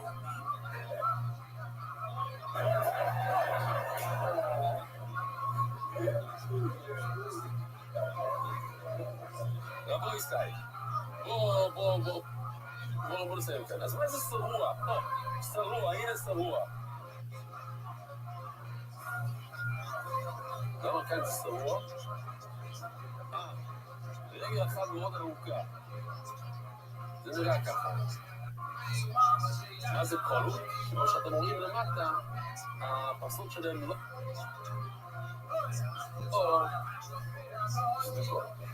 אז בשום עושה סרוע, רגל אחד, אז עוד פעם, אבל נראה אפשר לראות, רגל אחד יותר ארוך מכל הרגליים. ואם אין על הפסול שבשום שבתעשה שהוא ולא יראות, אתה עובר על עוד עוד איסור אם אתה מביא אותו בתור קורבן. אומרת הגימור, אתה צודק, אבל כי כחושב, למה לא יעשה בזבנוי? אנחנו במשנה שלנו רק מדברים על יעשה בזבנוי, לא מדברים על כל... אם יש לאבים אחרים, יכול להיות שיש עוד לאבים, אם אתה מביא משהו כזה לבית המקדש. למה לא יכול, זה כחושב? עכשיו הגימור, אבל לא, אלוקות שבחוץ. כל המשנה, חלק מהמשנה, מהמלא צלבים, קודשים בחוץ. דיברנו על זה, עכשיו דיברנו על זה. אז מה, זה למה לא יכול להיות זה? לא לאף שלא יעשה בזבנוי, זה איסור אחר, קורץ ומלכס, לשעות קורבן מחוץ לבית המקדש, זה לא שום. לא יעשה בזבנוי, וכוחו שם, אתה מדבר על זה. תגמור לקודש בחוץ זה ראשון חי, זה מזרבוי. הנה, כתוב מוסבק, שכתבים מלכס, על מה? על זה ששכחתם בחוץ.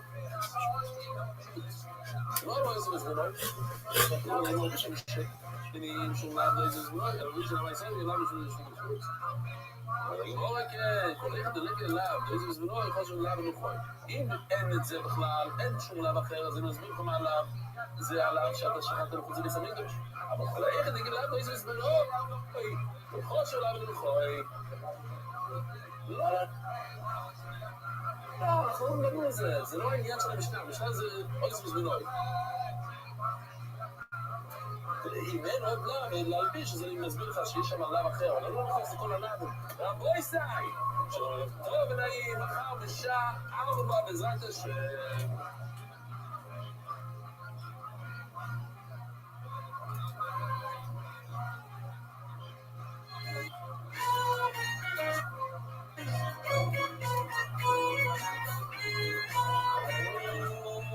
Shabbos, Rabbi,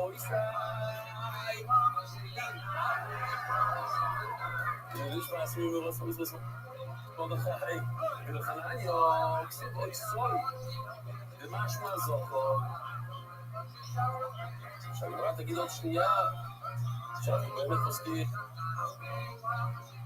כמו חנניה שכתוב בשור ישראל אוי סוי בזבנוי זה לא רק אמא ובן אלא זה גם אבא ובן אסור לשחוט את שניהם ביום אחד משמע זוכו בצפיף בנוי, מי שבנוי כל רחום זה משהו נקיים מצד אחד, זה מפורש כל סוי שהוא אבא מצד שני כתוב, בנוי שכל רחום משהו נקיים אם כוח רוי, בין נסחורים בין בנקי בוי וחנניה שהאיסו שבוי זה בזבנוי לשחוט את שני ההורים את אבא והבן אבא ואימא עם בן, אימא ובן, זה לא רק האימא.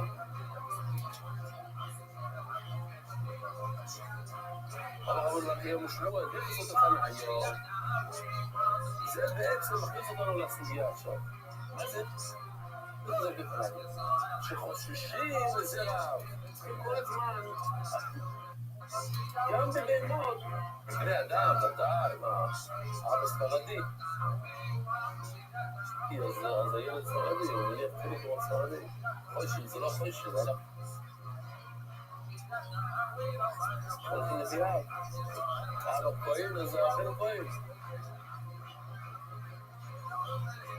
אבל כאן בבהמות אומר שמואל, אנחנו חושבים לזה רע. לכן, אסור לשחוט בן עם אבא, כי חושבים לזה רע. ואז משמור תמיד, אסנר רבי לא אומר. משמור הולך לפי החן שלו. ואני לא יודע אסור עם האמא סוסה. אבא פי שאביהם חמור. אז אם סוסה מתחתנת עם חמור, אז מה יש לנו? פרד. יש לך סוסה עם חמור, ואבא פי שאביהם חמור. תורים זה בזה. זאת אומרת, משפחה הראשונה זה פרד, משפחה השנייה זה פרידה, הם יכולים להתחתן אחד לשנייה, יש לך פרד שמתחתן עם פרידה. מה קרה כאן? ההורים ממשפחה אחת, משפחה שתיים זה אותו סוג הורים. האמא היא סוס, האבא חמור. משפחה שתיים, האמא סוס והאבא חמור. במשפחה אחת נולד זוכר, והשנייה נולד. תגיע לי בו. הוא מתחתן. כשמדברים על הפרק, פעם היינו מגדלים הרבה פרדים. למה? וזאת. למה? כי הפרד יש לו את המעלה של הסוס ואת המעלה של החמור. וכולם יודע לזכור, הסוס הוא מהיר והחמור הוא סוחב. הפרד הוא גם מהיר וגם סוחב. הוא סוחב עוד יותר. הוא מבריא בפני עצמו. מאוד חשוב אותם לזה, בדיוק. אני לא יודע סוס, אבל כשאתם חמור, הוא טוב עם זה. שזה, למה? למה הוא קוראים זה וזה? אבל אני לא יודע מן החמור. אם אני לא יודע מן הסוס, אסור לי, הנה. המולדים כאן בצד ימין האבא הסוס. בצד פרק. בצד שמאל האבא חמור. כאן אכפת. למה חוששים מזה רעב? אם במקרה הזה הנולדים מהסוס, אז אין כאן בעיה, למה? כי כל אחד הוא אותו דבר, יש לו אותם הורים, אותו מין. הפלד בצד ימין והפרדה בצד שמאל, הם בנויים אותו דבר. אבא, אותו DNA. עם הסוס, אבא חמור. בצד שמאל, עם הסוס, אבא חמור. בסדר, חד זרוק, חד נקב, יש לו אותו DNA. כאן, יש כאן בעיה אחרת בסיפור הזה, למה? גם האבא הוא סוס, ושם האבא חמור. אם האבא סוס, מהמשפחה הראשונה, והאבא חמור במשפחה שנייה. עכשיו, צריכים לחשוש מזה רע. זה משהו אחר. כאן זה כאילו אתה מתחתן סוס וחמור. לא, זה חמור. אבל לא חמור, זה לא אסור. אסור. טוב, הרבי זה משהו, אבל זה כאילו דמרי. יש מזה רע. אבל חכם אומרים, כל מיני קודש אחסים, זה לא נכון. חכם חולקים אומרים, פרידה זה פרידה, וזהו. מה חכמים? חנניו. אז כאן הוא קרא לחנניו, חכם. זאת אומרת שאני פוסק כמו חנניו, לא אומר, חושש שלי זה רע. כן חושש שלי זה רע. ואי, בסוסיו וחמורו, ואי בחמור בסוסיו, כולו קודם מיניו. אם חוששים, הוא אומר, אם חוששים לזה רעב, אז זה כבר לא משנה. זה אותו DNA, עכשיו אותו DNA. נכון, יש לך חמור בתור אבא, וסוס בתור אבא, אבל תכלס, בסופו של דבר, זה 50% חמור, 50% סוס. זה לא משנה איך אתה שם את זה. אם זה חצי חמור וחצי סוס, או חצי סוס וחצי חמור. אם האבא הוא סוס בצד ימין והאבא חמור בצד שמאל, אבל ככה זה אמא חמורה והאמא שם הסוסה. אז 50-50. אם חושבים לזה רעב. אם לא חושבים לבוא ישראל זה. אם לא חושבים לזה רעב, מה קרה?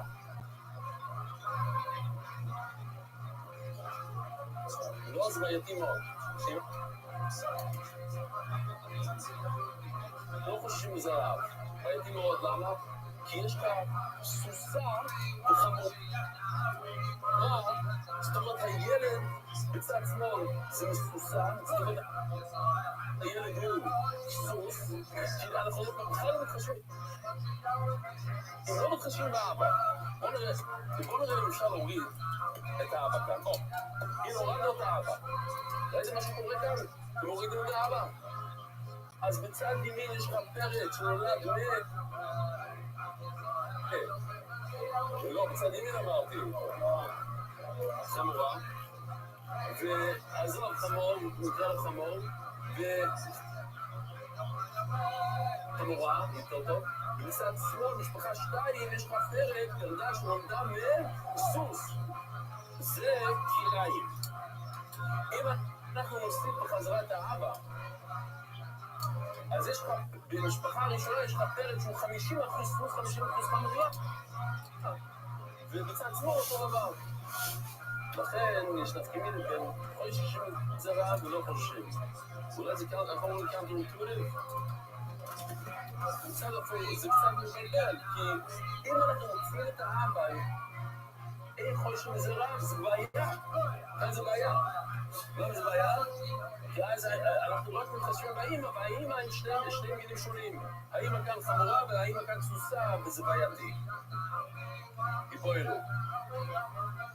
מפה של רבי יהודו אין חוששים זרע, האם רבי יהודו יודע בוודאות שלא חוששים? זאת אומרת שתי סוגי פרד הספורים כמו בציור הזה. והייתי מספורים מספקים. יכול להיות שהוא מחמיר, אבל הוא לא יודע. אם יש לי פרי, אם או אין, כאן יש חמור וסוסה, אמור להיות ילד, בוא נראה, או יש להם ילד, פרד. האם הפרד הזה יכול להתחתן עם המין של האמא שלו? הפרי זה הפרד, הוא נולד מהשתיים, משפחה מספר אחד, נולד עם ילד פרד. האם הפרד יכול להתחתן עם מישהו בדיוק כמו אמא שלו? אי אמרס נפשון פשיטלי, ילדו בביאו שלא חוששים לזה רעב. אז אין כאן אבא בכלל, החמור בחוץ, מה נשאר? סוס, אז עכשיו הפרד הזה יכול להתחתן עם סוסה, מה הבעיה? זה כמו אמא שלו, זה לא חושבים לזה רעב. ילד פשיטלי פרימה עם שעוני. ים יספורים מסעק אליה, אבל ספק, פרימה לא אסור. אז מהי? אז כאן יהיה בעיה שהפרד הזה יש לו קצת חמור בפנים. והאם החמור יכול להתחתן עם הסוסה?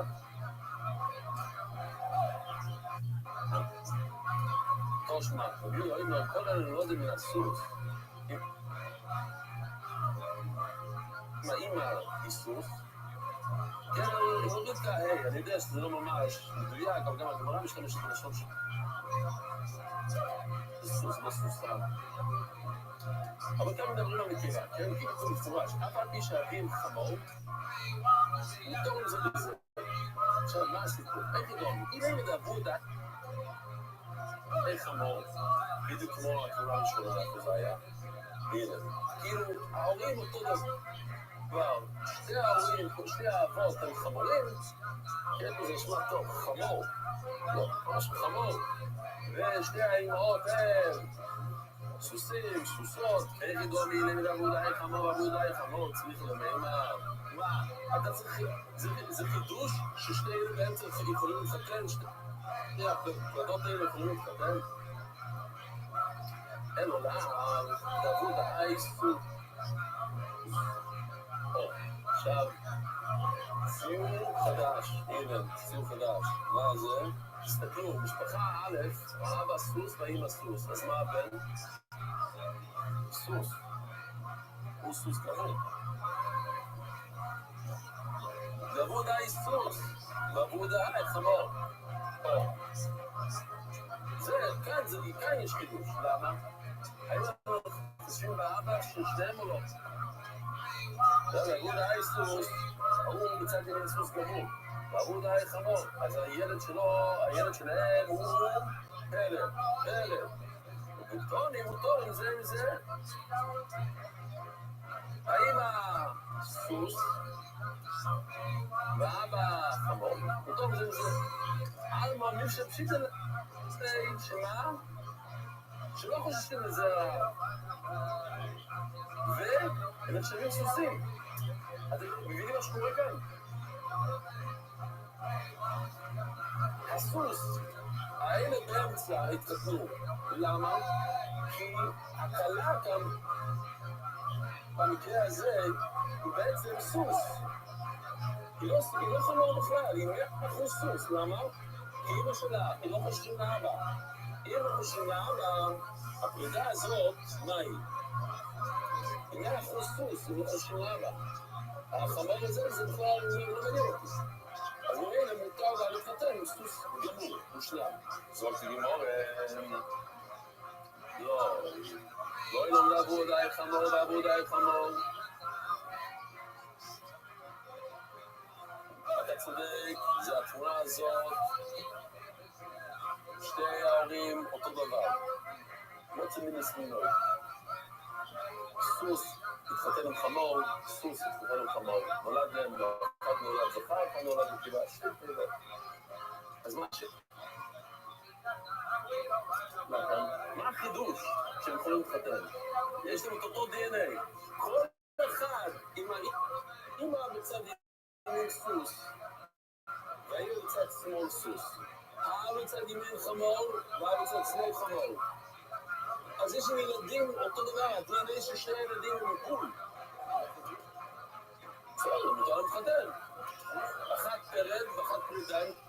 יכולים להתחתן, אבל מה החידוש שהם יכולים להתחתן? לא יודע, אולי חמור ואבא ראינו, והוא דקה מסתריך להם, מה זה חידוש שהם יכולים להתחתן? אבל זה עושים צד סוס, משתמש בצד חמור, יש גם חצי חמור, חצי סוס. אני לא יודע הוא גמר את זה. אז אומרת הגמור אסטרולה, בוא נגיד בדבר כזה, איך אתה יכול לשים שתי בהמות כאלה ביחד? למה? מה הבעיה? לא, זה שתי פרידות, בעצם פרידה. רק בואו נשבור את הפרידה לחצי חצי. ונגיד שהחצי של הסוס התחתן עם חצי של החמור. זה בעייתי.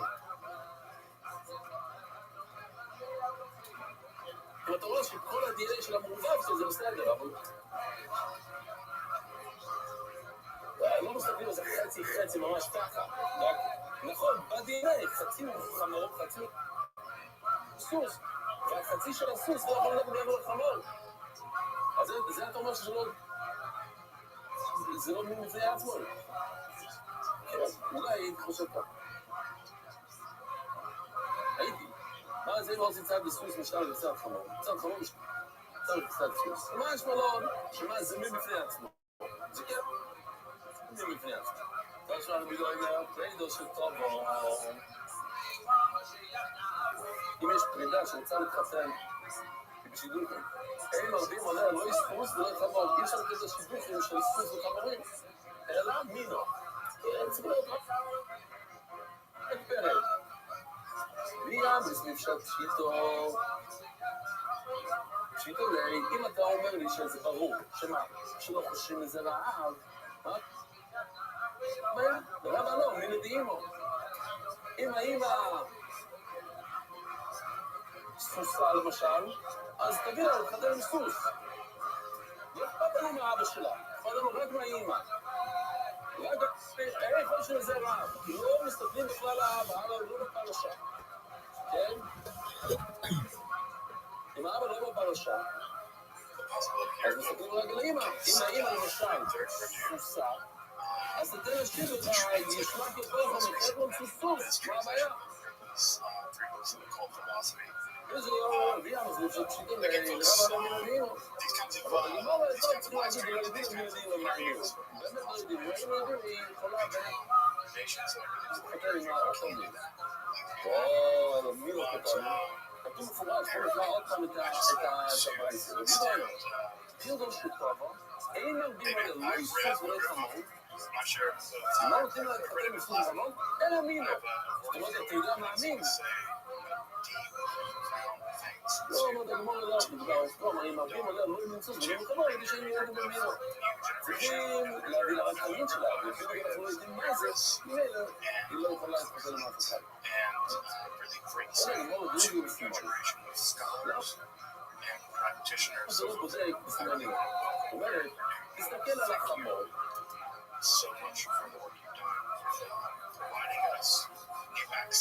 על הפרטה. אתה יודע, זה סוס או לא סוס. מה הסימנים? מה הבעיה? אורי קולי? החמור. זה ממש שווה, אתה יודע שזה חמור? אורי קולי, משמעות כזה, זה סוס. אורי קולי, יבוא לפני, אם יש לו זין טוב, זול דיומונה. זוט ומודנאים. philosophy. טוב, אם זה רב ומודנאי, יש לו גם אנחנו Translating לא, language, translating esoteric language. בזוט ומודנאי, יש לו זר קטנצ'יק, חמור. אז דורש הפרק הזה, יהיה לו חמור. זוט ומודנאי, מודנאי, עם האוזניים שלו קטנים, הרב ומודנאי, והזנר שלו ארוך, הגדול, לא סוסי הוא סוסי. לא, למה אתה לא בודק? אז עוד פעם כזה זוכר כזה, אורמס, הנה, בימלמס וגידמת, זה ספוס או משהו פלט שהוא לא יכול לקצור, אז אי אפשר לראות את הקול שלו, וגם גידמס, אין לה אפילו קול. זה נראה? זה לא שמשהו. מהבעלה. תראה מה לא אמרו לנו לשמוע, כמו יודעים, אימואים שעשו. אימואים, עוד פעם בוא נזור את אימואים. אימואים, שיש זוג ממש חמוד, זוג צעיר, סוסה, חמוד, שהם נולדו פלט.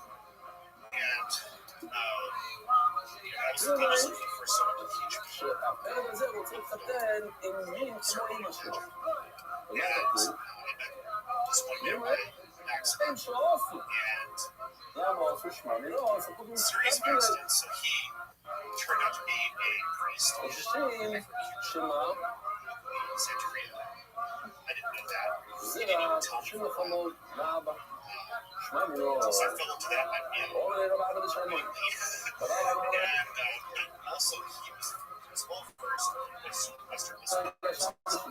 כי מה לפני, לפני אוסלו, שאתם יודעים, לא, זה נספק, בעגלה, העין זה דם לדודי, תסתכל פעם. אוזניים, בזנה, בשנימנים, והילים. אני רוצה שזה יהיה דומה, שלא יהיה בעיה של כליים, שאתה סוחב את העגלה עם שני סוגים שונים, שני מינים שונים. אבל בסוף דבר, הוא חושב שזה רעב. למה? אם הוא היה חושב שזה רעב, הוא היה מתאים כל הפרידות. למה? כולם אותו מין. כן, יש לך אבא חמור, ולפעמים יש לך אבא סוס, אבל אם חמורה, ואם הסוס, אז זה אותו מין. למה? לא בשביל זה רעב. אבל אתה יודע עוד זה רעב? וסטומונים גוי רייס. המושג הזה שאנחנו מציז, שמחזירים תחיית הסימנים, זה גוי רייס, והנה כאן יש לך ביד גוי רייס, של כליים, וסחוש ושור, וכמור יעצור, אני מסכים את זה על ידי סימנים, זאת אומרת, אני יכול לסמוב על סימן, זה גוי רייס. שהעניין הזה יש לו סימן של גוי רייס. וואו, תראו, זו ישיבה יפה.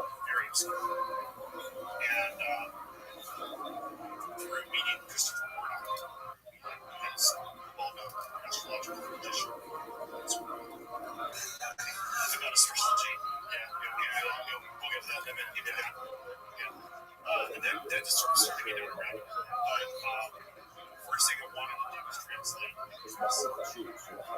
And I did start that. I got about Christopher Warren is been standing up in English. I've been struggling with the animal names since ingredients. Strangely enough, Greg was I would definitely say that Agrippa is actually way more approachable.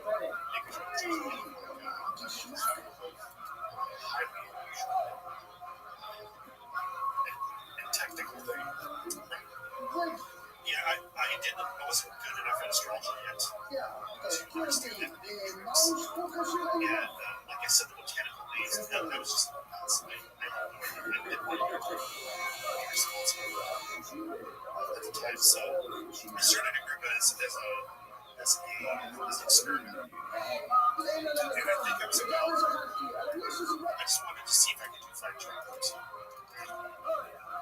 And then I started realizing after doing 5 chapters that there's so much more to do with sources, even though he's pretty conditioned as information. I mean, even going through all the sources of original areas, this is a huge rabbit hole that I realized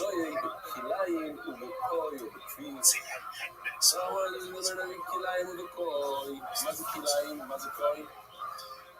Yeah, it's amazing. It's a testament to almost every single sentence references him.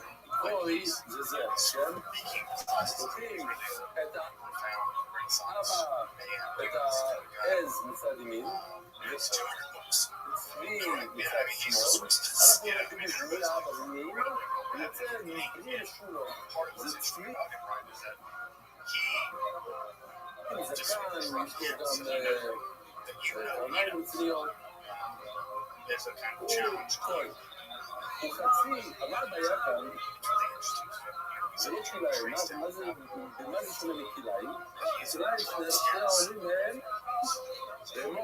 course, if you could read that back sources, some people did a pretty good chance to just no, for sure. I think that he was running for a very select audience.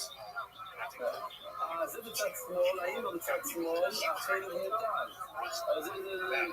that's what he's leading. How many people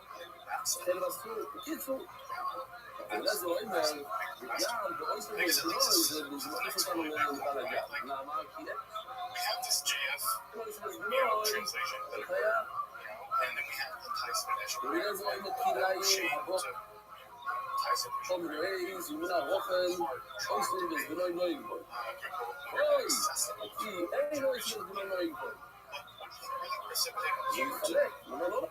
to do this work of making this translation. What was the main thing that called you to make this work? Two things. First, James' translation and Tyson's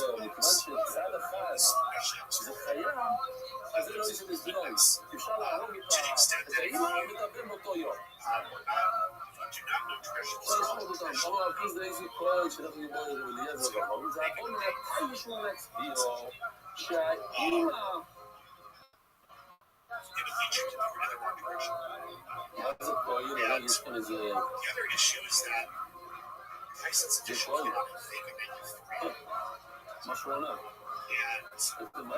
has happened since then.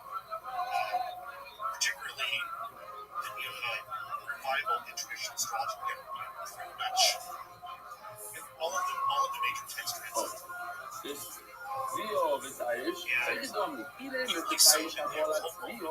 So much sources and translations. So Tyson, was pretty much working off of 19th century material dictionaries. So there's a lot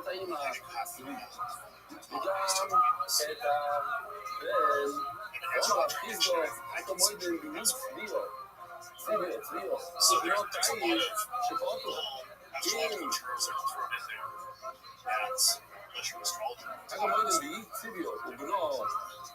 Would you say that the major deficiencies of the JF translation and Tyson version of astrological deficiencies, or would you say that it's actually deeper than that? That it's deeper than would you say deficiencies of those translations? Again, the quality of Tyson is to that scholarship is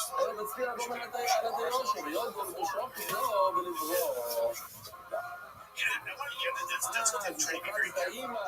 I don't want to defend Tyson or JF because it was very different. So we more available today. So the issues with the JF translation version is also philosophical terms. Animal, stones, animals, plants, nests. There's crazy. These translations. Tyson did pick up some words. עצמו. לא היה לו מורה בגמורה בסאיש, הבוא על הצביעו. חוזרים לזה. מה קרה כאן? סאיש, הבוא על הצביעו. ונולד להם בת. לא בן. הנה, זה שקרה כאן. זה בדיוק, הנה קורה. שוחט לא בנברו, עכשיו אתה שוחט גם את הבת וגם את הנכד ביום אחד, זה הבעיה. אבל סברי חוששים לזרע האב. חוששים לזרע האב, לתאית. כן, בדיוק. מי האבא שלו? לא. זה מתחיל ממנו כי היא טוי. ובונו יסער בו מזרע. יפה, ואפילו מסר. אפילו טיפה. כן. אז זה גם בימה, זה נקודה, שגם בימה. ההוא אימה, והאם, וזה אפילו מצטר. ולא זה סוף, אין חושבים מזרע. אז היא חיה גמורה, הם לא חושבים מזרע. וזה אפילו מי זה לא גמורה. שואל, גמור, יש מזרע האב, למה אתה הולך לאיזה מקרה של חול? זה מקרה מאוד מוזר ולא שכח בכלל. תדבר במקרה שלנו. ואם יכול להיות שמזרע האב, ובדיוק בחליים רבים גם עלה כשהאבא והבן שלו נשחטים ביום אחד. סיפור רגיל כל יום במשחטות.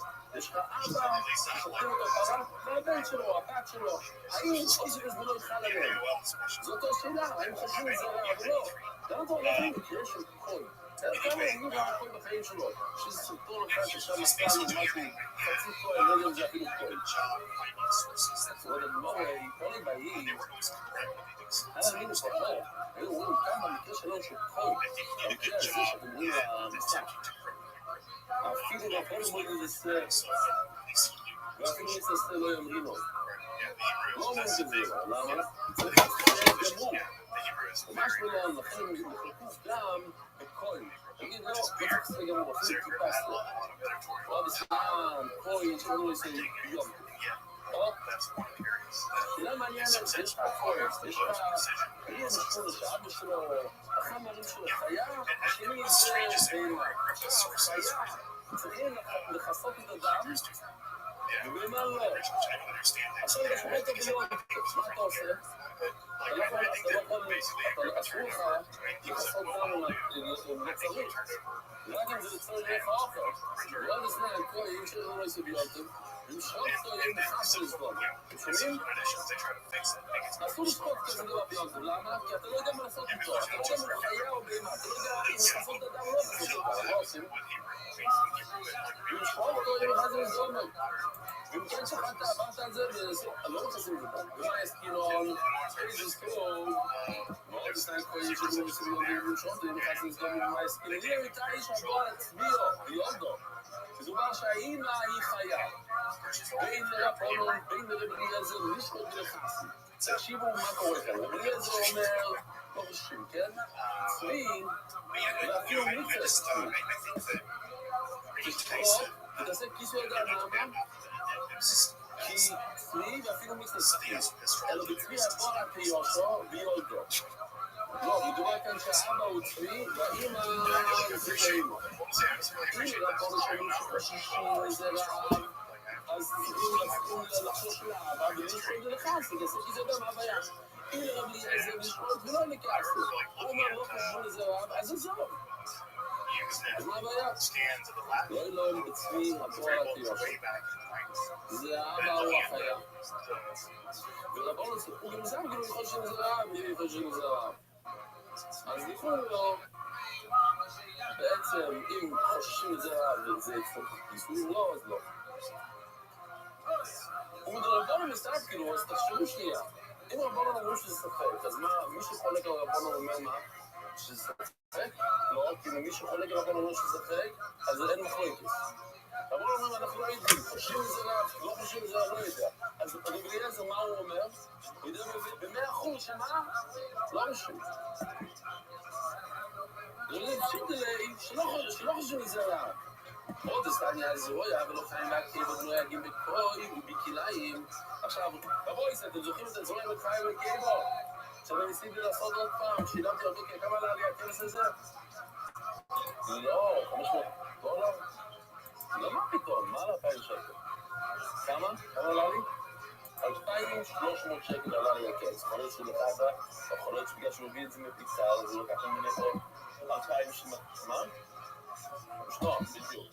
500 כבש מ-2,000 בשביל המשלוח, הבנתי. כן, זה כן בעיה, הוא צריך לספור דרכך, אתה לא צריך לזה במשפחה, הוא פרסם אותו בפגע, הוא הורס כמו שמה. לא משנה, זה דומה למה ששילמנו לפני 7 שנים. 2,300 שקל, אבל זה דווקא, בואו ניסה דווקא בבהמה. זה רואה לחיים גזי דווקא בגדי, בקברס ופרה. זהו. אין את זה בצרי. בחיה, אז זהו, אז עכשיו יש לך בעיה, יש לך קוי. האם אתה שוחט קוי, האם אתה נותן, אתה זורע לחיים מקיים על הקוי? הוא חצי בהמה, חצי חיה, אבל צד שהוא חיה, אתה לא צריך לתת בכלל. ואלה זורעים לו כליים, הגומר העיז, ומן הגוחל, חי מהתומק. אם זה כליים, זאת אומרת שתי ההורים הם בהמות, אז במה לא צריך, אתה צריך לתת מתנה, זה לא משנה מה. אבל מן הקוי, פוטו מן המתונות. על הצד של 50%, יש לך 50% סיכוי שזה חיה, אתה בטוח. שואל לגמור במה יסכימון, רגע, הנה אם זה חי שפו להצביעו, אם האמא היה חיה, ביולדו, יש לנו איזה בולד פוסר לסטרם, אפילו איזה סטרם בלימון, בסדר, אז לא צריכים לחשוש על הקצת סבב וחיוב של מתנות. אלא רבון, אני הייתי כסף לסטרם, אפילו איזה סטרם, יש לנו מחלגו על החלק שהאימא, שזה מה? שזה חיה, אתה פתור, לא יודע את זה. היא נכפר גלי מלא, אבל החצי השני, מלא היה סיראיו, דוכל שזה רעב ושקול.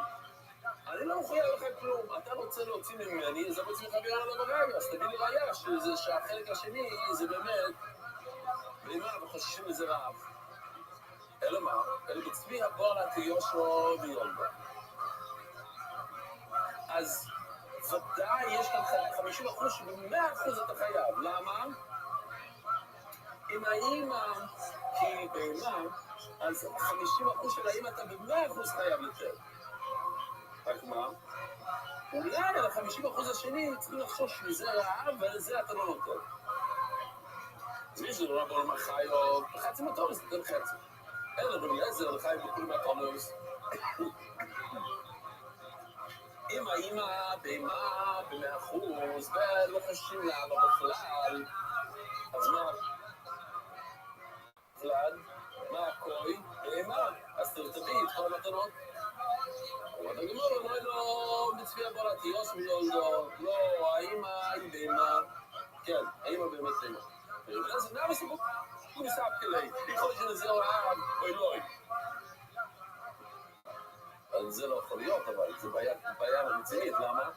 כי אז יוצא שלפי חכמים יש לנו ספק מה זה קוי, האם זה, אם שני מסתפקים, יכול להיות שזה רע ולא חושב שזה רע, אז מה מחלוקת? וכאילו נראה לספקלו, ומה פלי? זה אתם צריכים לחכות עד מוצא שבס לתת את התשובה, והבוי סי! שדבר זה שבש ומוצא שבס ב-11 בעזר השם.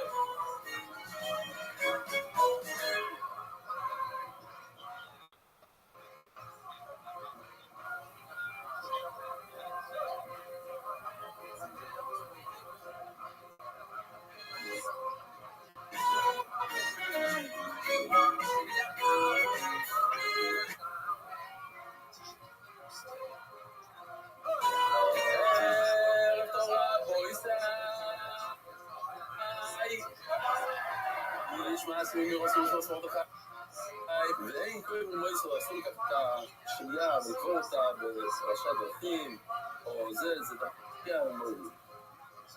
אביי ורוב אמרו את אביי הוא כל דור שיש בו רפואה. אין בו משום דבר כי אם אתה הולך למקסיקו לכאורה, אתה הולך למקסיקו, לעשות שם שטויות, לבזבז את הכסף האחרון שיש לבן אדם, אין בזה משום דבר כי הוא עושה את זה ברפואה, כל אחד מבין שהוא לא מאמין בכל מיני לחשים, בכל מיני מלאכים, הוא עושה את זה שהוא רפואה.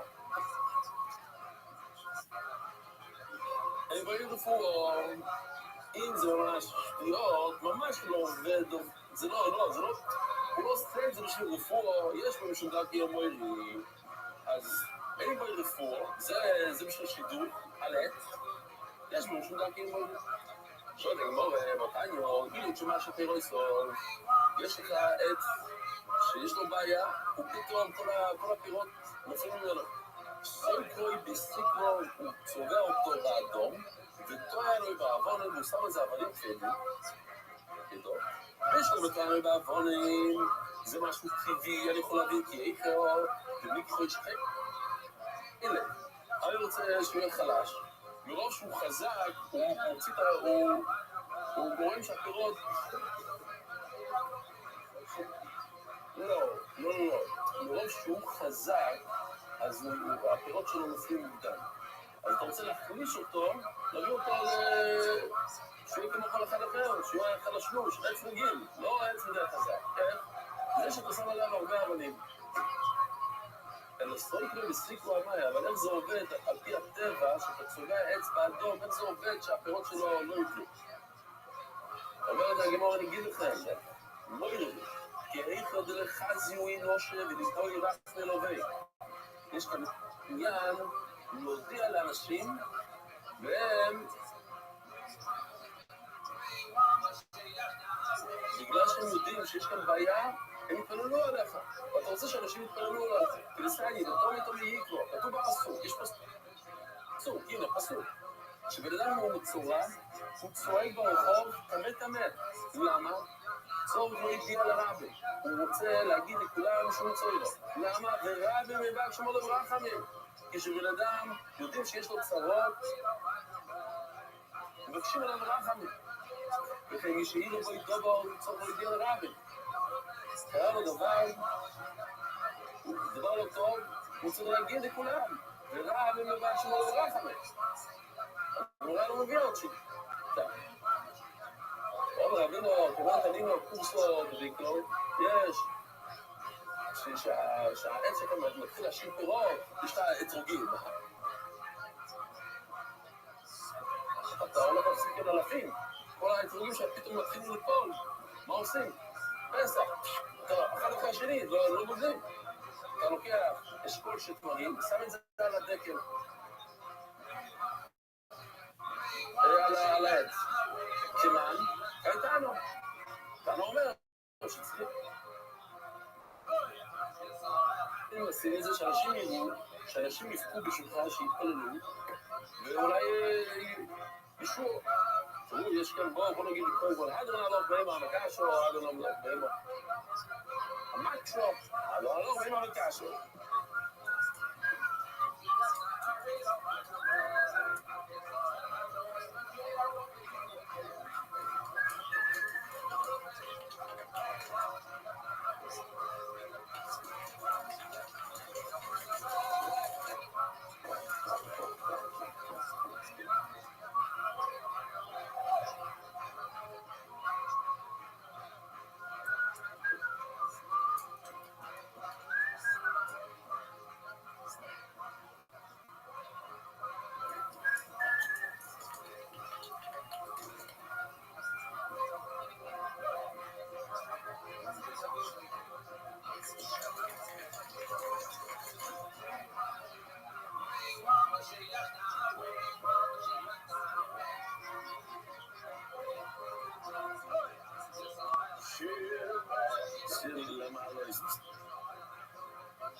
אנחנו עכשיו מתחילים פרק אויסר וסבינוי.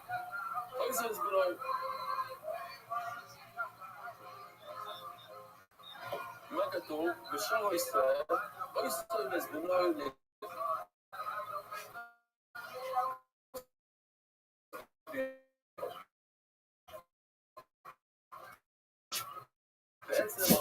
זו.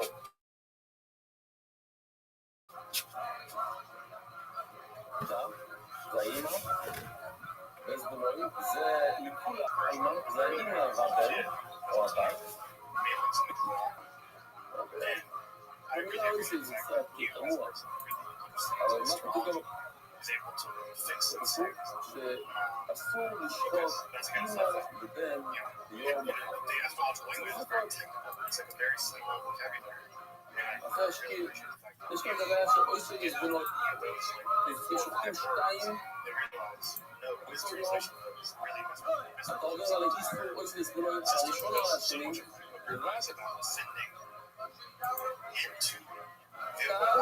השני מותר לאכול אותו?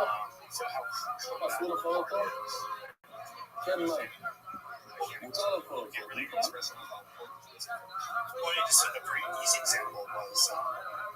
מותר לאכול אותו. תעלת על האיזה זבונות. מה מקבלים על זה? מרקס, הנה כתוב מרקס.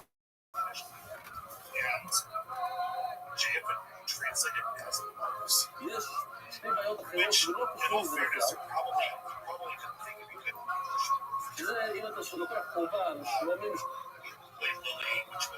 שוקח אותו בבית שמש, אתה חייב קורס, זה מייקס. אם אתה לוקח שולים, ששוקח אותו בתוך בית המקדוש, אתה עובר על עשה, אתה לא קורא על זה משהו. אם יש לך שתי חולים, בתוך בית המקדוש. שכחת שתי חולים בתוך בית המקדוש. עברת על חולים בבית המקדוש הראשון, אתה מקבל את זה מרקס? לא. ואחר כך שכחת את השני, אתה מקבל את זה מרקס? למה? אוי, זה בזבנות. אתה לא עובר על החול בתורה, זה רק עשה בצורה. אם יש לך שתי חודשים הראשון שלך ששכחת בחוץ. מה זה? זה קורס. מרקס. כי מי ששכחת בחוץ, מה זה? אז זה לא קורס ולא מרקס על זה, למה? כי אתה לא רוצה לשחוט את השני, אסור לך לשחוט את השני בתוך המקדוש באותו יום. למה? כי זה יש מזבנות. שכחת את זה הראשון, שכחת את האמא, בוא נגיד.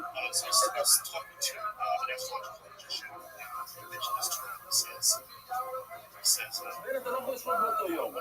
אז באותו יום אתה לא יכול לשחוט בתוך המקדוש.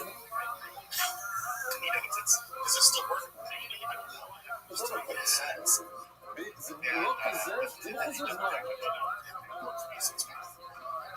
בדיוק, זה לא חוזר זמן. אז לכן אתה לא... אתה עובר על הספור הזה, אבל אתה עובר על מרקס על משהו אחר. על מה?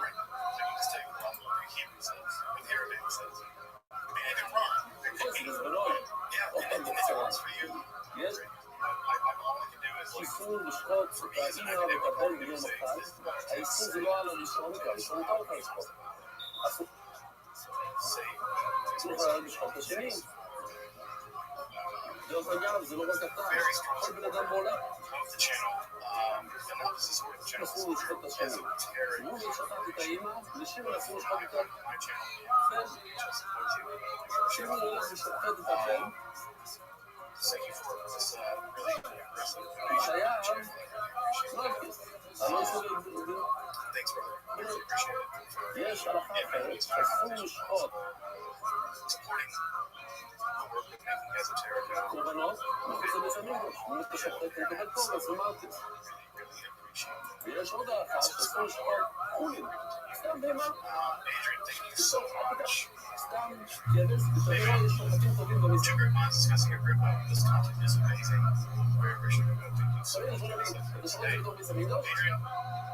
שוחט בתוך בית המקדוש?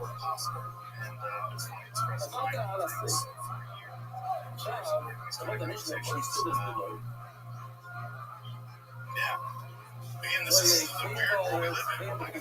necessary. We're back in the days of like patrons willing to האיסור הזה לא קשור לספורט, זה קשור לבן אדם, אז אפילו בחוץ לארץ. לפני 14 שנים, לפני 14 even today, it's just גם בגללנו יש את האיסור הזה לשפוט, אמא קיבל בטוח. it's a strange world we're back into. But again, הוא גם מוקדש. האיסור הזה גם בבירות רגילות וגם בקורבנות. what was the most surprising thing כיצד? when you were translating? 12 נקבים, בואו נראה מה שיש A couple things that I know when I was reading it for the first time in my life. לפני שנתחיל, יש כאן סיפור מאוד חמור. Close with this guy. What was one of the things that really was something that really reached me that struck me as surprising? It was a few. I mean, source-wise, I was surprised. Well, two surprising sources. I'm surprised that the depth of the quoting that he did really does look like he does such a good job piecing this quotes together. It's just absolutely seamless in some paragraphs or in 5 books. That's amazing to me. I can't imagine him writing not orally, but physically writing a book. But I'm also expected to see quotes from others who are supposedly occult books. There's basically no right now, but I think that's really important. And I'll piggyback on that. That's what causes a group is in shape of the Renaissance occultism. He's part of the Pacino, Pico, right? With what do they call it? The modernists. Like the Cameron also. Which is ironic because that's what they now with Pacino and Pacino especially and Pico. שתי חולים בחוץ, שתי חולים מחוץ לבית המקדוש. מותר לשתי חולים מחוץ לבית המקדוש. They really hate it. They think it's fundamental corruption. כן. אז הראשונה ששתת עברת איס, I think I'm sure it is. Yeah, this is Christ. השני ששתת עברת איסור, רק אחד, מה האיסור? אוי גרוס. אז המלכס זה הבן אדם השני, הנה, ראיתם את המלכס? פרופסיה? רק השני מקבל מה. עכשיו, בואו ניקח את המקרה הזה. זה אותם. עוד שבחוץ. את הראשון, מותר לך לעשות בחוץ? אבל לא. אז הוא מקבל קורס, השני, זה קצת מעניין. השני, אתה לא עובר על כל שבחוץ. למה? זה מחוץ לזמן. מחוץ לזמן. כל סוף מקרה אחד וזהו. אם שתי החולים לפנים רבו ישראל, אפילו לראשון שהוא שותף בפנים מוצר, לא.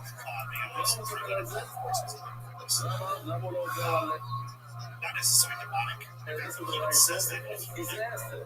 זה עשר. על השני, על השני הוא מקבל, ולא המלכס, אוי, זה זמן אוי, מצוין. הראשון גם פסטור, השני מלכס.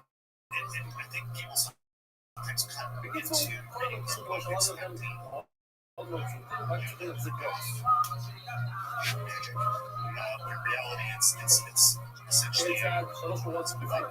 השני בבויסים וצינויים, אצלנו בחוץ, שניהם קשיים. והשני יש כל מיני סלבויים, למה השני זה... אויסים וצינויים. יש כאן רש"י, בואו רק נראה את הרש"י. והשני סויבים משום לאו ואויסים וצינויים, ולא יש לשכוח את ישראל בחירו, ולא יש לשכוח את זה. רש"י, שסודות שלהם שרק מסודי, להעביר כאן.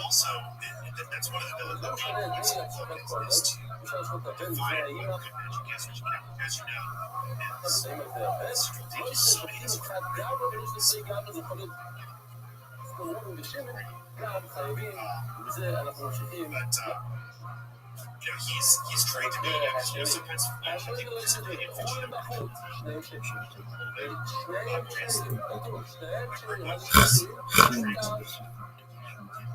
precisely defining השני, הבן אדם השני, שכחנו את הקורבן השני, שפירושם סויבר שרבון, קורא מה? מקרה שני, חודשים בחוץ, אנחנו רואים כאן, שני קורבנות מחוץ לישראל. הראשון, חייב קורס, למה כי חודשם בחוץ? chief text of theology in the Middle Ages. The three books, so imagine, it's the chief text of עכשיו השני לא ראוי להביא לתוך מסעדות שזה and so yeah, he's הבן של הכוח שנשפט. rigorous ושניהם פסולים בגלל שהוא עושה את זה, זה אסור בעולם, ושניהם פסולים סערבויים.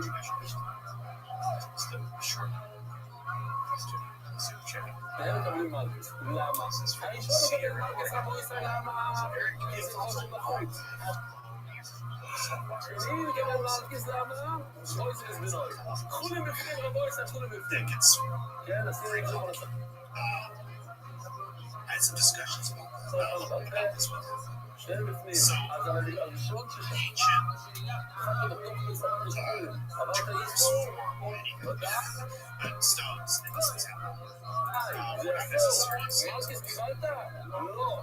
זה אסור. מה השני? השני, אוי זה זבנוי. יפה, ישראל איתנו. חולים בפנים, שניהם פסולים. Agrippa, they mentioned Yellowstone Sapphire and Blue Sapphire. מה זה שניהם פסולים? הם אסור לענות. השני פסולים סערבויים. כן, השני אתה שוחט חול בתוך מסעדית שאתה לא אוכל. Sapphire is a השני? רק השני שוחט סערבויים למה אוי זה זבנוי. חודשים. בפנים, שני קודשים. קודשים בפנים. מותר לשחוט קודשים ביחס המידות. זה נפלא. אז הראשון ששחט זה יקבל משהו? לא, מצוין. השני, אוי זה זבנוי. מה הבעיה שהוא שחט קודשים בתוך ביס המקדוש? זה מצוין. אז הוא מקבל רק מלכוס. קודשים בפנים, הראשון עם כושר. I think that there's a argument to be made that סערבויים הוא אוסול. השני, כי זה לא ראוי לשחיטה. זה לא ראוי לשחיטה. זה חודשים, זה קורבן שלא ראוי לשחוט. לא, למה לא יש בנות? יש כאן קודשים שיש.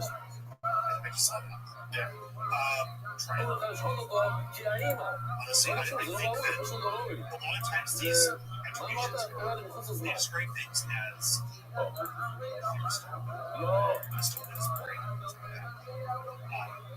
אוי זה זבנוי. אוי זה זבנוי. חולים בקודשים בחוץ. בואו נחשוב בחוץ. עכשיו בחוץ. חולים בקודשים בחוץ. שחטת את החולים קודם זה מצוין. מצוין. major misconceptions. Eric, like, what do you think is some of the misconceptions that people think of Christmas philosophy? What do you come up with misconceptions? Like, when I think of people mistaking, they think of the devil, Satanism, which could be for the truth, right? Like, clearly what he means is hidden forces. But aside from that very obvious misconception, what are some misconceptions you get maybe in the חולים בקודשים בחוץ. הראשון, חושר ופוטו. זה ממש קשה, זה ממש פתור. זה לא חצאים באותו יום. והשני סורים סערבויים, בשביל מה? למה אומרים? של מלכוס השני, הוא רק לא יצא לזבנוי. הוא פסול, למה זה פסול?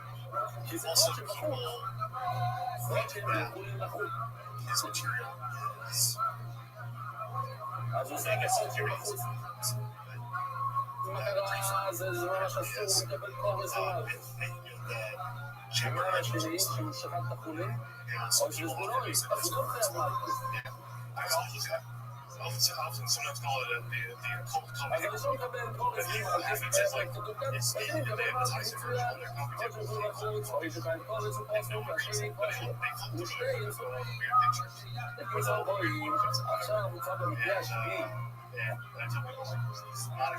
חולין, בקצת של לפנים, הראשון זה מצוין, מה היה? The comparison I always give, חולין אסור, כן. אסור, ממש אסור, לכן the אישית. comparison I make is some cookbooks they'll ומה השני? each island has a section of other spices. It's one section. ההוא שחייב קורס הוא פוסט, הוא חייב קראת בגלל Two שכל cookbooks שלו. later, they'll have some meat recipe. השני כבר שהוא שיר עושה את זה הפועל, הראשון מקבל מרק. And there's no recipe for that spice. אולי שזה משהו הפוך. The ripple would expect you to השני, read the השובל השני to מקבל את זה. understand the information. ויש פולים, והשני זה מזה. בואי ראינו, השני מקבל את זה לסגנוי. There'll be a chapter עוד מקרה, בואי זין, astrological חודשים responses וחולים, in their own chapter, but later on לפנים. אז החודש זה מצוין, החולים זה בעייתי מאוד, אז הוא מדבר, חולים לא נצליחה, חודשים וחולים לפנים, כל מוסף חודש וחיים חולים, חולים שקושי עברו פורטון, והשני יש לו מצב חולים, וחוסו עוזר גדול. מקרה תשיעי, חולים מהחוץ, שתיים, אחת, הוא שבת בחוץ, זה מצוין. השני, הוא שבת בפנים, זה בני רואים. אז השני, זה עושה מזוני. לא מי שכל שהוא פה, אבל ודאי שאתה משלים.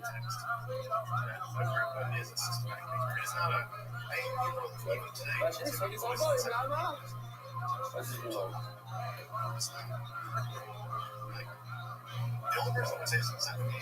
לא, כי עשינו חצי מלחד לפנים, נתחיל אותה בחוץ.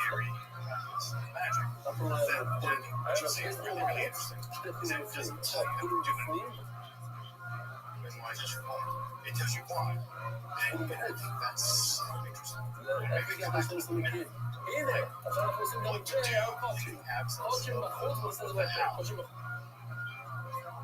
That's a fascinating question. חוץ, חודשים בפנים. אז זה שהוא שחט את החודשים לחוץ. בסדר? לא, כל זה מערכת. זה שהוא שחט את החודשים בפנים, זה... And I guess this is a question that I really... אז לא, זה לא בסדר. זה גם לחודשים טוב, וזה לא שזה סגלוי. אז למה מקבל... when they first encountered it. And I think that question is, לא, השני הוא לא רואה. how do you make this? I mean, חודשים בחוץ בפנים, מי שחייב קורס, זה לא שהוא שחט את החודשים בחוץ, הוא שני סגל צרפות. בפנים הוא בחוץ. יש לך חולים, שקודם שחט בפנים. אז מה שהוא שחט בפנים זה אסור, הוא קורא לזה מה הכסף. how can we encourage what is the someone who is a young person interested in culture, a young person who is authenticity? עשר, לא כמה.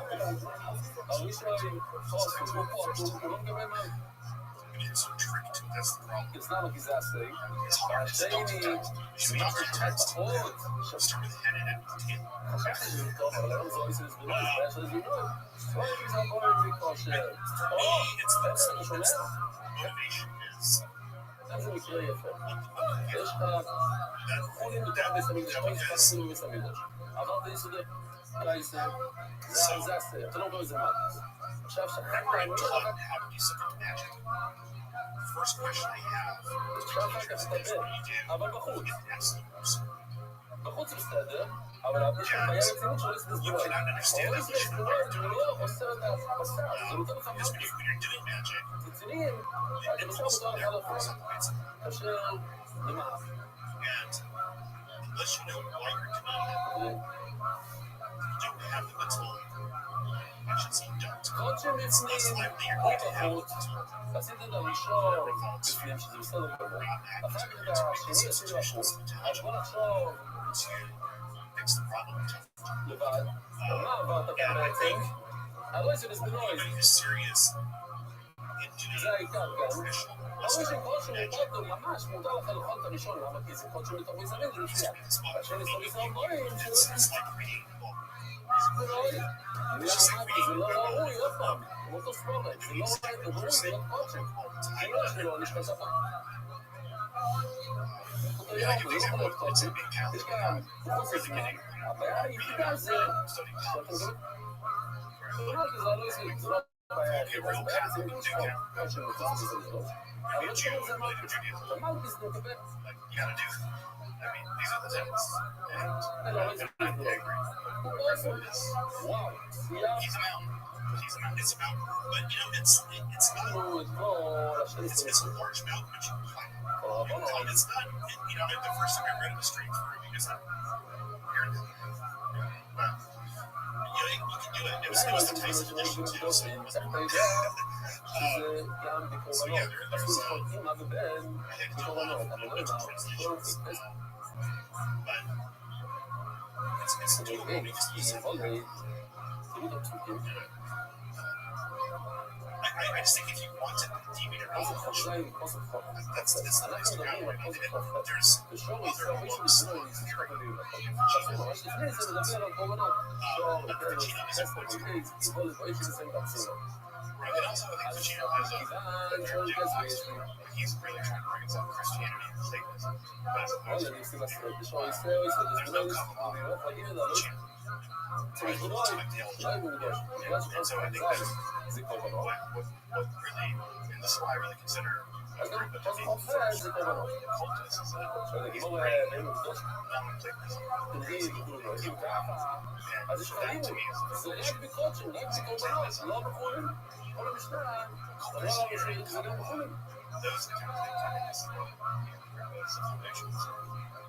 you sort of read a sense.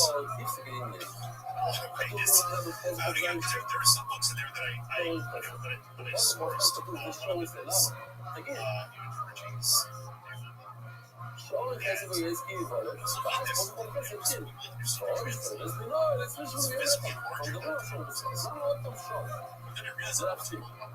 But it's זה אחד ליד השני, מצד שני, אז גם אנחנו יודעים שזה קורבנות מהפסוק לפני זה, מצד שני יש כאן הפסק, אז זה תחולי, אבל מצד שלישי זה לא הפסק, כי זה אז אנחנו משחקים את הספק הזה, אנחנו לוקחים גם מצד משם. Yeah, thank you guys for keeping והיינו אומרים, אז ככה, רק חולי, יש לך גל? Yeah, I don't know. Eric and I is it I think that's what to do. I'm just pitching this now.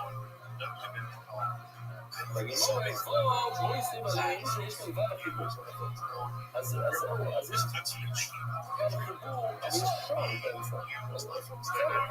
יש חיבור סטטיסטיקה לראש שזה לא יצא במקום, לפחות במסך שלי.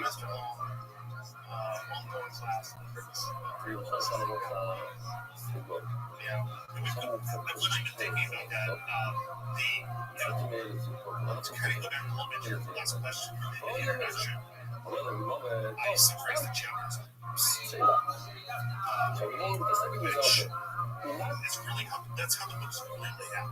So, if you want to read about the planet, you read the next different chapters. If you want to read about the animals, it's 6 chapters. It's supposed to chapter by chapter. If you're going to take a shortcut, read the subject matter of some chapters that comprise the subject matter. I think, again, top to bottom, right? Like, like maybe I would say that if you were to do a real semester-long deep dive into philosophy and service, and also not necessarily service, but also a testament to why translation and a celebration of your translation to really honor your translation by doing a deep dive into it. So, yeah, we'll talk about it. I've been thinking about some class, I wasn't sure how to. שואלים, והם אומרים לי, מהקוד של כליים לא, אסור לך להביא Let's check out the group את החרמן הזה. The group is infamous for its Latin writing. Famously, as a teenager, he למה? was כי אבא שלו, האזור שלו קבר, זה כליים, אסור. אז ככה, אמא שהיא כליים, ובן כליים, אז לכאורה לא יהיה בעיה. אם אתה כליים לא, יכול להיות לסגור כליים לא, על המוצאים לו, או איזה סגור.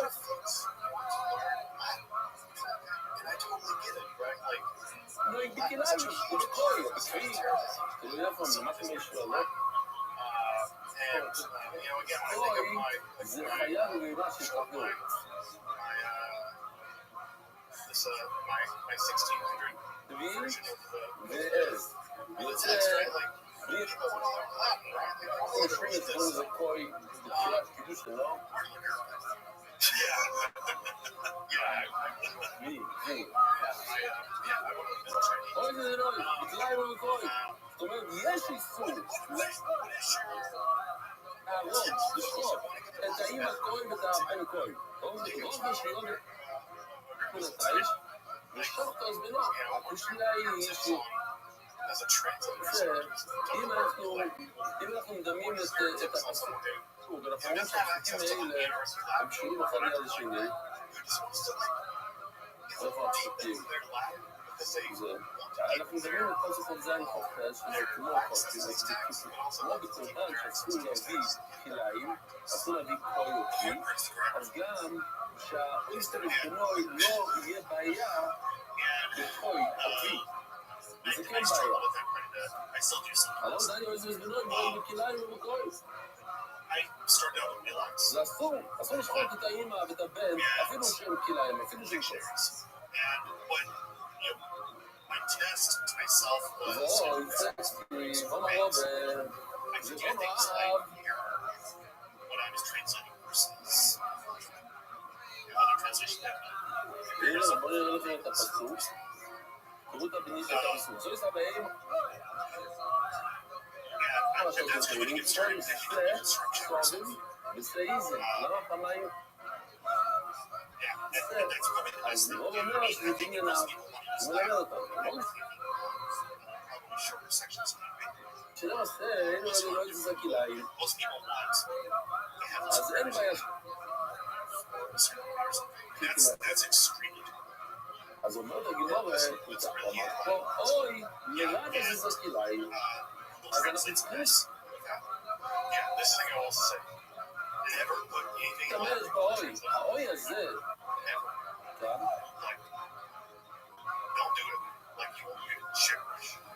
שוב אוי זה לא זה בא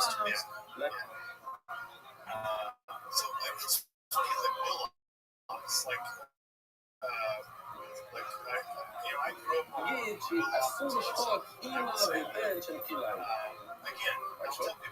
את הגמורה היי אוי ובולי לחלק יש כאן שני דברים מה תגיד אז לא להתבלבל מן האחד זה שאוי זה בסגלוי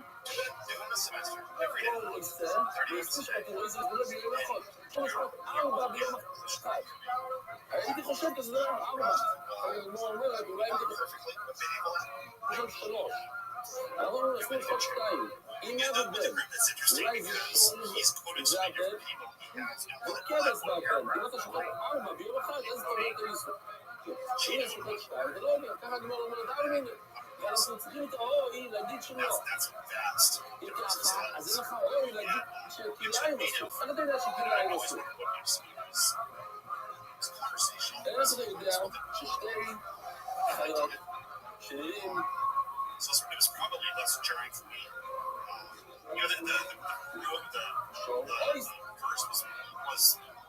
אבל אוי אנחנו משתמשים להגיד שלא צריכים לשחוט 4 מספיק לשחוט 2 אז זה אוי מיותר, זה מה שגמרה שואל אבל כמו אוי, לרב אוי שזה כליים מהמילה אוי אנחנו רואים שגם שתי אויים אסור לשחוט אותם ביום אחד עכשיו אני אומר אבל אוי זה מיותר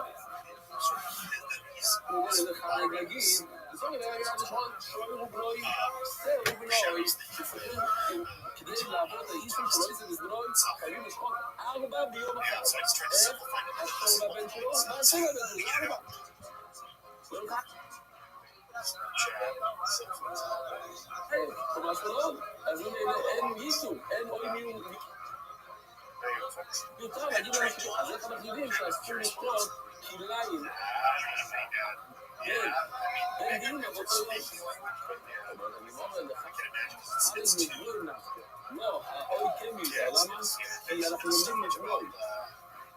מה זה גלוי? הנה, ושור, אוי זה בנוי, לא כתוב בניו, בניהם, והם לא כתוב כאן 4, כתוב כאן 2, אוי זה באיזה בנוי 2. אז את האור, זה מיותר להגיד לנו מה? שכליים, לא. לא, היא אומרת שלא צריך 4. אוי, זה בא להגיד לנו שכליים גם כן אסור לשחוט חיים על הזה. אני אומר, דקה אני מבוא לאמריקאי, אני צריך אוי. אני יודע מה שור ושיער ובנוי, יש לנו מה שיש לו שור ושיער ובנוי. 3, לא 4 ולא 2, 3. שור ושיער והבן שלה. How did translating אני לא אומר שור או יסק. And one of the really cool things about this channel is I get to talk to folks who are scholars. קיצור, האור לא מיותר. מה להם? אין אף כליים, והאור לא מיותר, אז איך אנחנו יודעים כליים? לא, היסטורי.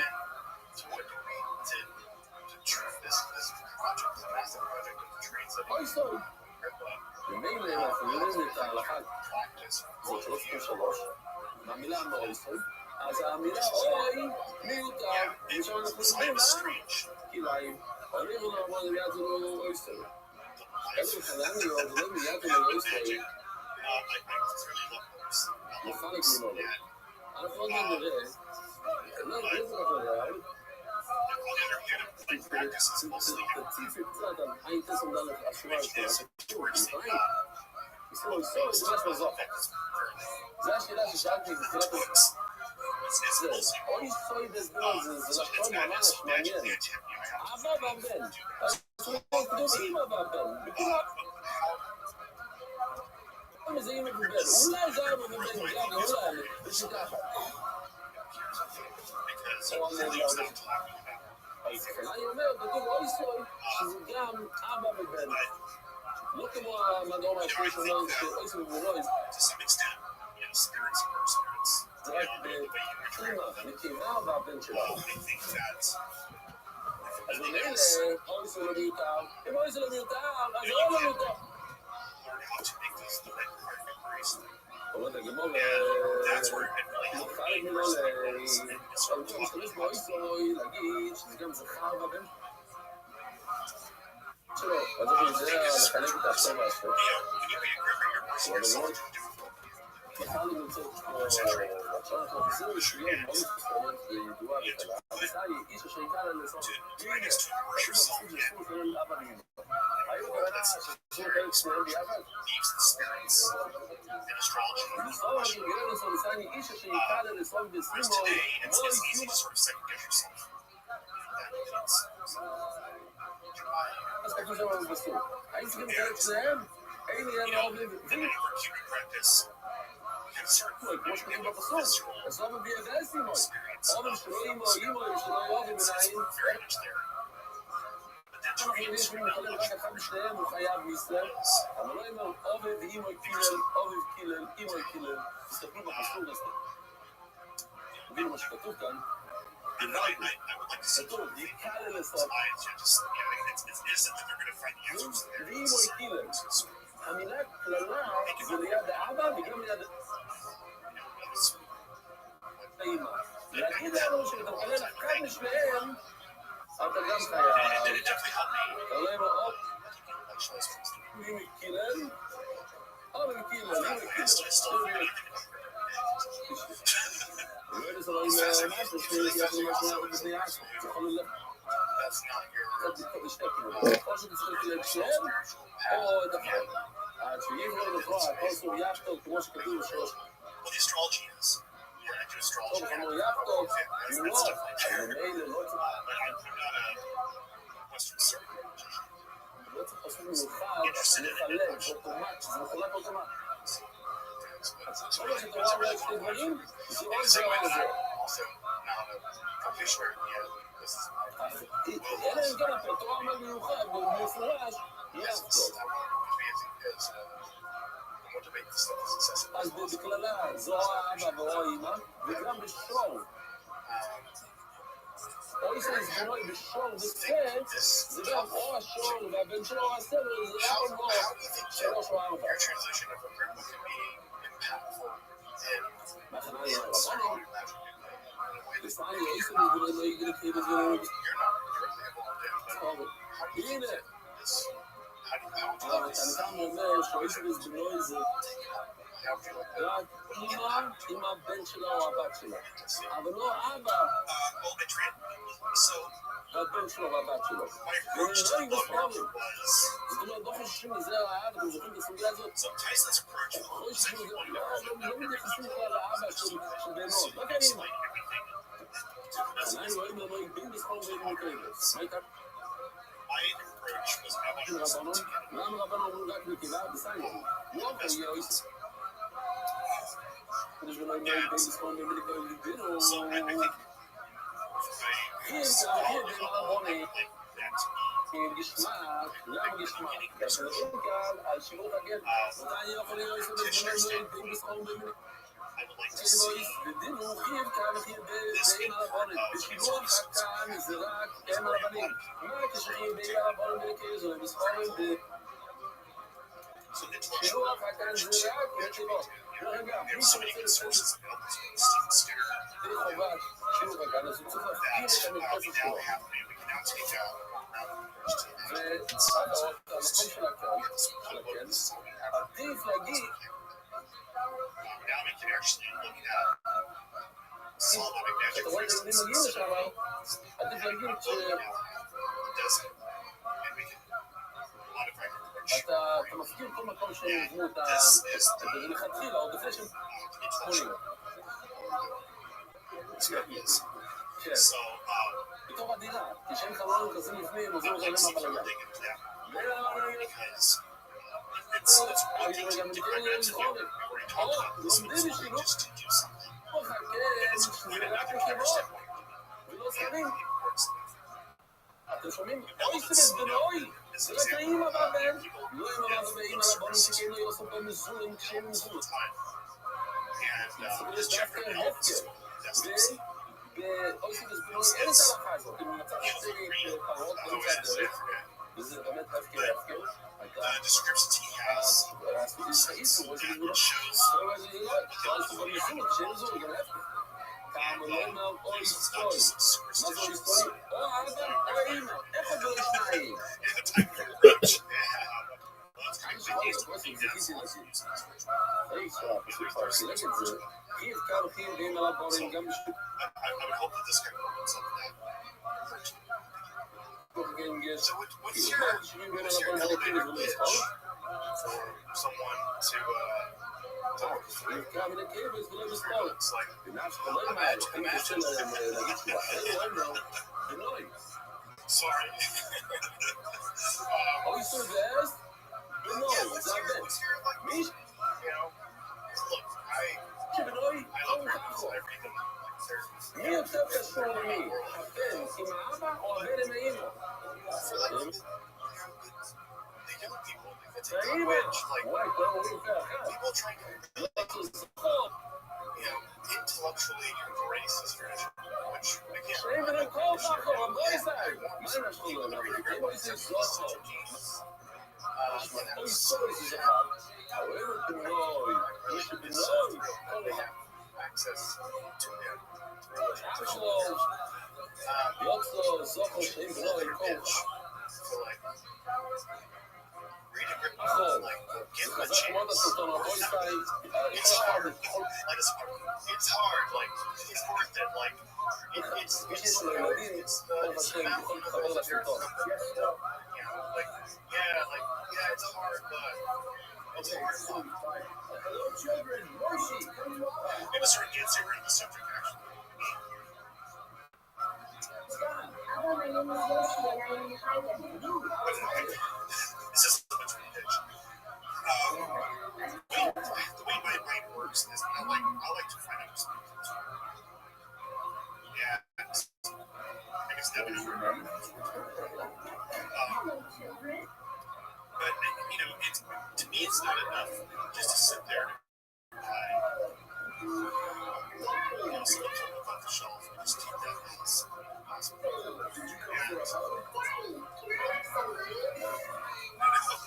to me, the motivation to be a group is so that you understand what you do. You know, as opposed to, you know, it's, I guess people have a lot of different, a lot of people have different reasons why it comes magic. And sometimes it's, sometimes it's knowledge, sometimes knowledge for those things. And I think that if you're just doing the recipe, you're only one side. So I think you have a complete picture of what doing magical context that yes, you have to read a group because that's the that's an actual well, basically it's not great. But there's something I was going to say about that too. Something profound.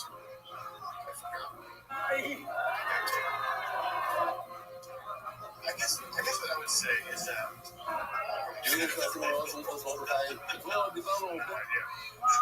I'm in Detroit, so I'm in quarantine. I would say that if you drop a coin,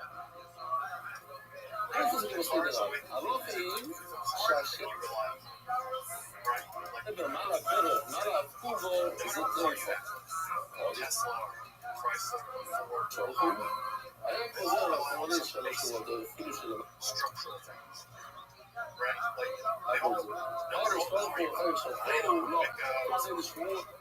modern witchcraft, whatever. Chaos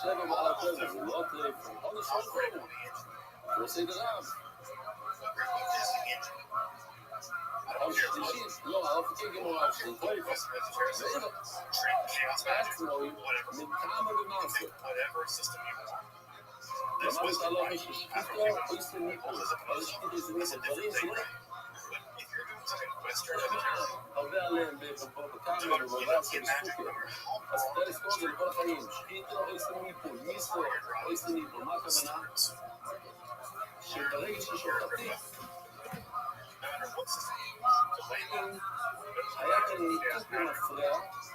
whatever. Academics.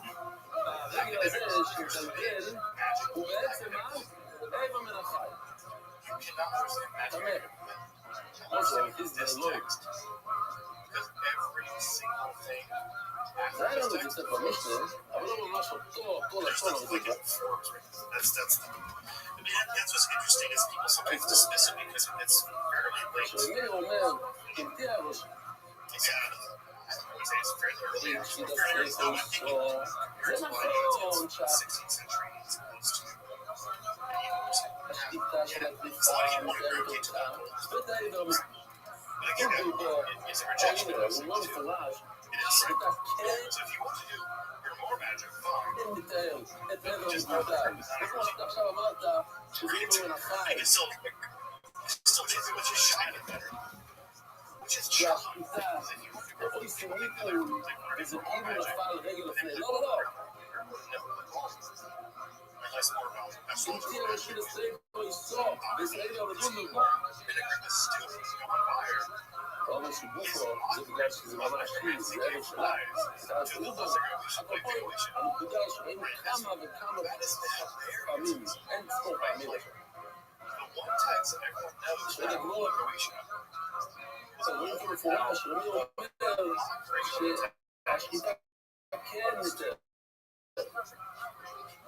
אז העובר אותו, שאין גופו, מה הקשר לעובר? אבל לא משנה. אבל הגעתם. אבל הפרק לא עולה. למה אתה הולך לקייס?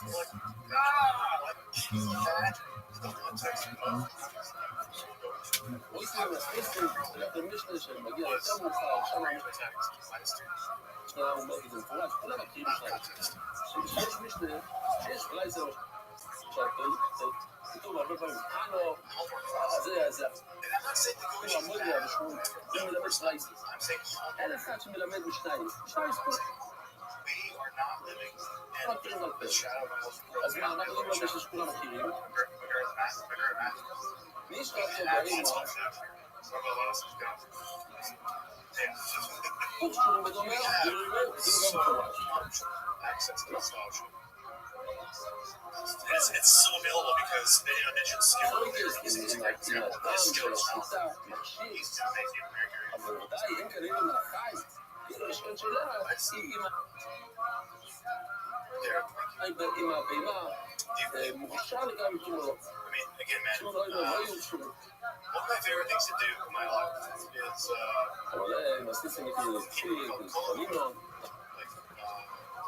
all the phrase, all the שם כבר תחום את החוויה הזאת, שאמרו שאולי שם מדובר בבשר שירה, עד מעבר מלאכה את בשר השונה, בשר מדבר שלא מעבר. כלומר, אין עבר מלאכה בבשר. טוב, היסטוריה. זה רעש כזה לרגיל לידיעות לפרמר, לפרמר לנו השמלת, שמושבר העצם מעבר. They did this sort of lightning too. I was really thinking about going to school. Those were one lightning. אבל בשר שם זה צייפה. Just זה אומר לו, ישע, ממש they did אמרת this טוב sort מאוד. of chunks.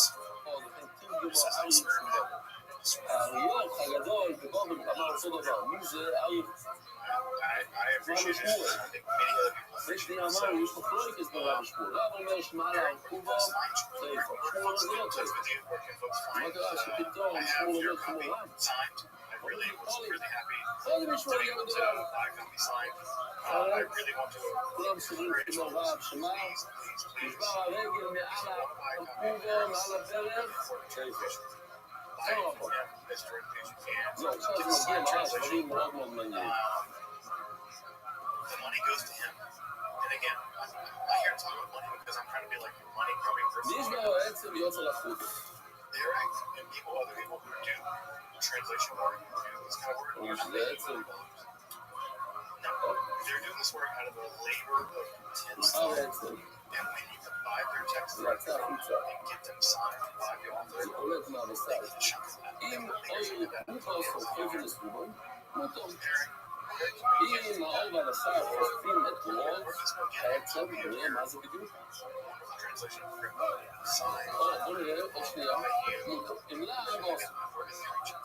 I have a website which is very difficult to remember. It's every.com. מה זה רואה בזה? Everypurdue.com. Yep. I'm gonna put that in the description. It's PUR, not PER. אז יודעים למה רבי יוחנן, רוי, אביוי. So, folks, I really encourage you go to Eric's website, get a copy of his translation of the Greco, get signed, זה בשר, כן, אז study it. פה זה And I בשר. think again, for folks who are academics, so it's זה השם. better off. If you're practitioners, איפה כאן רואים את השבט? אז רוב השבט. סגור, זה בשר. understanding intellectual זה and שיטה astrological אחת. אמרו לו, יהיה בכיפון. צריך ככה, לא כאן למעלה, אלא מסביב, ככה. these translations get astrology wrong. If you נכון, care יש about astrology, חלקו which I אותם, can't אבל imagine הרוב, any modern militaries are not caring הרוב about that. סגור. Like, יהיה בכיפון, מסביב לעצם it's ככה. there's a mess with that. And again, אחרת זה I'm not here על השבע בעצמו, השבע just like סגור. this.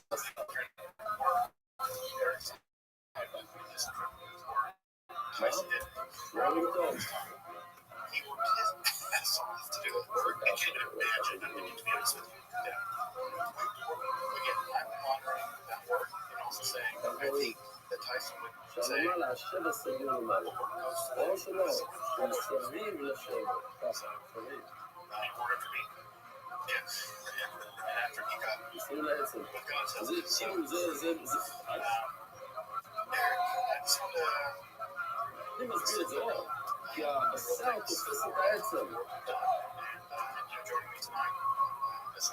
לא רוצה בהמה שתלך כל החיים שלהם בעצם שבור או יתקדמו.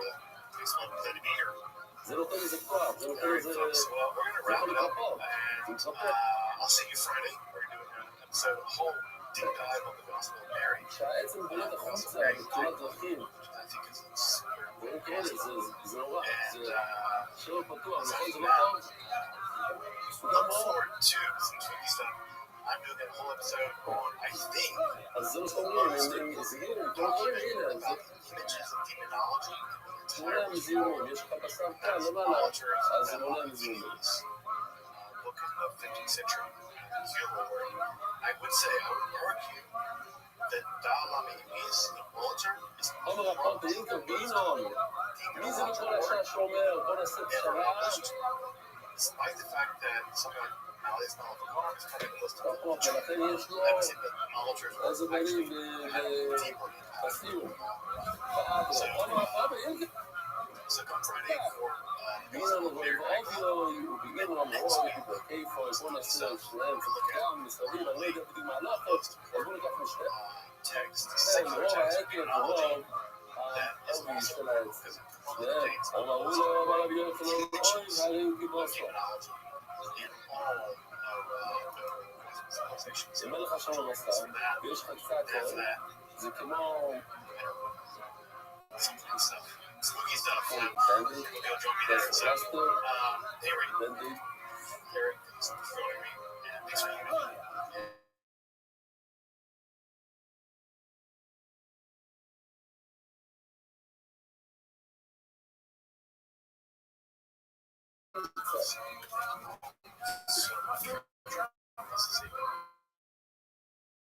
אבל אנחנו אומרים לו, ולאים אמר, אוי,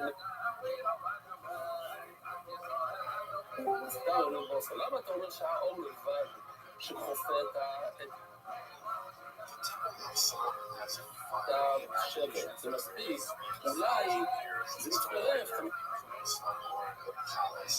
50% בשר, 50% אור. אור הוא בוסו כבר, לא כתוב אור לבד, כתוב שתיהם. אבל ענן, אוי בוסו קנילון, אני לא אומר כמו שאתה לומד, אור זה בשר, 50% זה, 50% זה. זה או זה או זה, גם אור. רק אור. מספיק לנו לא להטריף את הבהמה הזאת. תגיד האמרי, עומר הוא לא אומר ביום, אוי מצטער לבוסו, יש לך 50% אור? ו-50% בשר זה בסדר, אבל אנחנו אומרים לו, אלוהים אמר, אוי, מה שווים לבוסו?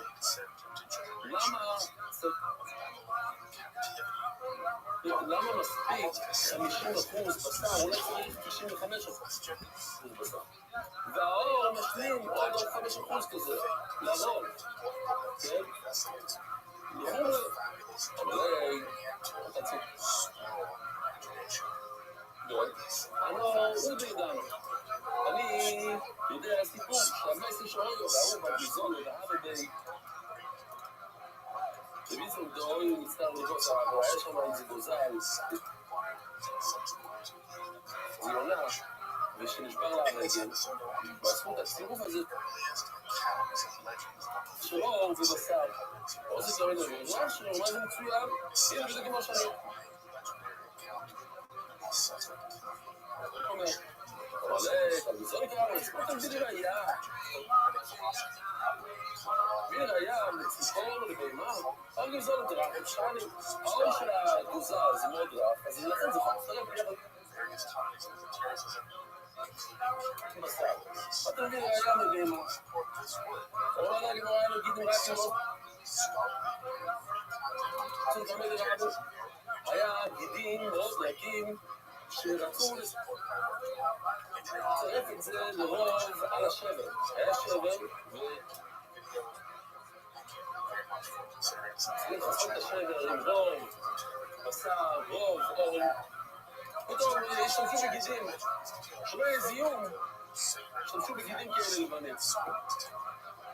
אני אומר איזה שיטות, חדרו שזה הנקודה. אבל רבי, זה לא היה איפה שלו, הוא מסתובב בהר, מסתכל, הוא אומר, מה הבעיה? עוד, יש לי שתי סיבות שזה מצוין. למה? לא רבי יכול להגיד את שישראל מנהג שויס, אפילו שבסופו של דבר זה יהיה קשה כמו את מילה עליהם בפסח. מותר לאכול רק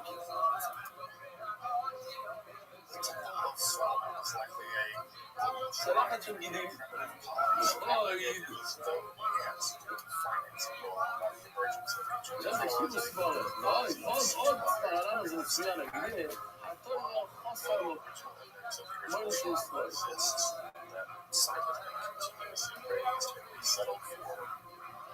שמה, יש חסם שבא, בכל להטריף את זה, תגיד, אתה לא רוצה שתחסך כסף כאן. אומר, אתה לבד, לא יודע מה שאתה אומר. אנשים הם מלוקיש, מסוג דרייס, אנשים הם מלוקיש סוג. רשקוביש חולק ואומר שגידים הם לא נמנים בפסח. ואנחנו מדברים כאן על מסוג דרייס של טרייפו. ואתה ארז מעליך אתה רוצה להסכן יותר חסה אומרים שספול בטרייפו, אני לא מבין את זה. או שזה אסור או שזה מותר. מה הקשר לאתר חסה ממונם של ישראל? אישתיק. לא יודע מה להגיד. שזה עם רובה מה אישתיק, או מרובה. כאילו כזה גם עושה את רבשים ולא גשבן את לאש. אז הוא אומר, אז מה אתה מפחד? אני לא מבין. למה אתה כל כך... מפחד מרשלוקיש שאומר שאי אפשר לאכול גידים בפסח. לא פוסקים כמו, או שאני אוכל את העוד הרבה רביעות לגבי דרבשים ורשלוקיש, בדיוק במקרה הזה, רביעות מאותה לו, ואומרי, במשנה יותר מאוחר במסכת, אז תקנתני ולא שיוכיד על אישוי לא איסו. אל תביא לי ראיה מהמישהו שמה, על גידים שמתקשים וכו'. בקיצור, אני מודה לך, אתה צודק. אי אפשר לאכול גידים של הקרוב פסח ולצאת ידי חובה. אומר הדג אמרה, הוא נשבר לעצם, יוצא לחוץ, ויש כקים אוטיסטו מיני. בואו נראה אם יש לנו תמונה. הנה, אולי כאן. כן, יפה מאוד. שמתם למה שקורה כאן? על הרצפה, רגע, אולי אני נראה לי שיש כאן חץ. עוד שנייה. בוא, ראיתם? חתיכה קטנה מעצם נפל החוצה. נבא העצם יופי לחוץ, תשתג עם בודיזם מיני, הוא פשוט קראת איזה שבר פתוח שחתיכת עצם נפל החוצה על המדרכה. או זה גם דבר ישי את נוספים, אני לא יודע מה לעשות עם זה. הוא שיר לשאלה, 3 אומר הרב הרב שזה כרגע לא נראה בלב זה לא ששר לקרוא והבן של רבי יוצא בתחמה וחריף הזקין, יש לו סכין חריף, הוא בנה מאוד חריף וידע טוב ללמוד וששר אותו אופן חמי, לא מעריך לימוד בעץ לימוד בחוץ צד כתוב לימוד בעץ מי לא, עשתה כאילו שאתה לא מעצה מה לי לא פעם לי, לא חפתי חסר חיים, לא חסר, הייתי עושים פה לרוב עשתה חופד זה מאוד מצוין אבל היה בזה טוב, מסלחת נאו עשינו מלא תכונות נכנסנו בכוונה שעל העצם יש חתיכות כאלה קוראים בעגולים האלה אני חוזר באחורה לאפיסים כנראה כאלה שבחר שלא מחברים אבל לא חלקת את הכל, אני רואה חתיכה טוב חתיכה אחת זה בואי לכם מהשקל, חצי שקל אבל אני רואה את זה מסתלט מאוד האם זה מספיק לרוטשילד איזשהו דברים לא ישמעו לא כל הנה אתם רואים אני מדבר בצד ימין before the show starts. by Shopify. How you guys feel tonight? We excited to be here? Very diverse crowd. This looks good in here. Before we get started, here's a little bit more amazing sponsors that made this all possible. We live in Austin, Texas, but we are jumping in a tour bus, ladies and gentlemen, and we are taking the actual Keltoni show to Houston, Texas, February 28th, and Dallas, March 28th. Go to TonyHitchcock.com for tickets right now. Come see an actual Keltoni show in the great state of Texas. One in Houston, February 28th, one in Great Prairie, March 28th. TonyHitchcock.com to get tickets now. You guys ready to start this fucking show or what? Every single week I book two of the funniest comedians in the world. This is the return of two of our favorite guests of all time. Ladies and gentlemen, make some noise for two of the best stand-ups working today. Jim Gordon and Ian Finance, everybody. Here's Finance. The great Jim Gordon.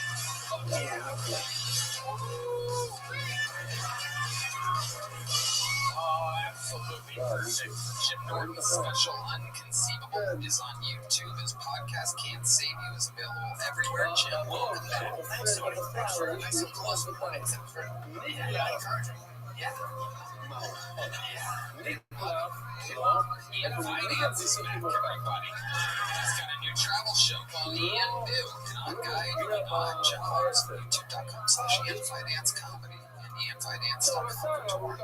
Jim Gordon Comedy Tour, which is special, Unconceivable on YouTube. If you've never watched it, I hear I'm watching it right after this.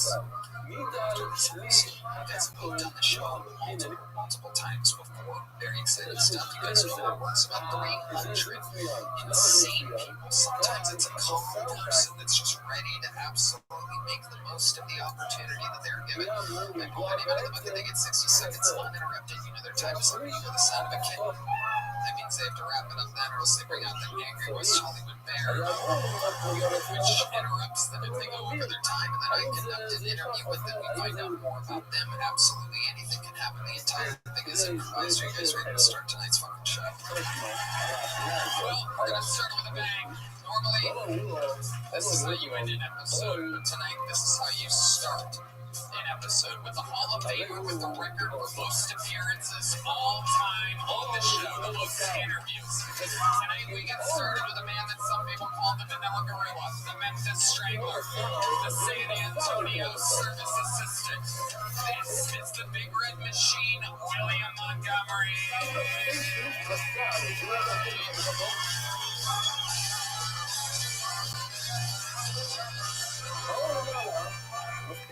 You'll see the email where Jeffrey Epstein's assistant asked him if they should invite Brian Reichel to the next Big Island party.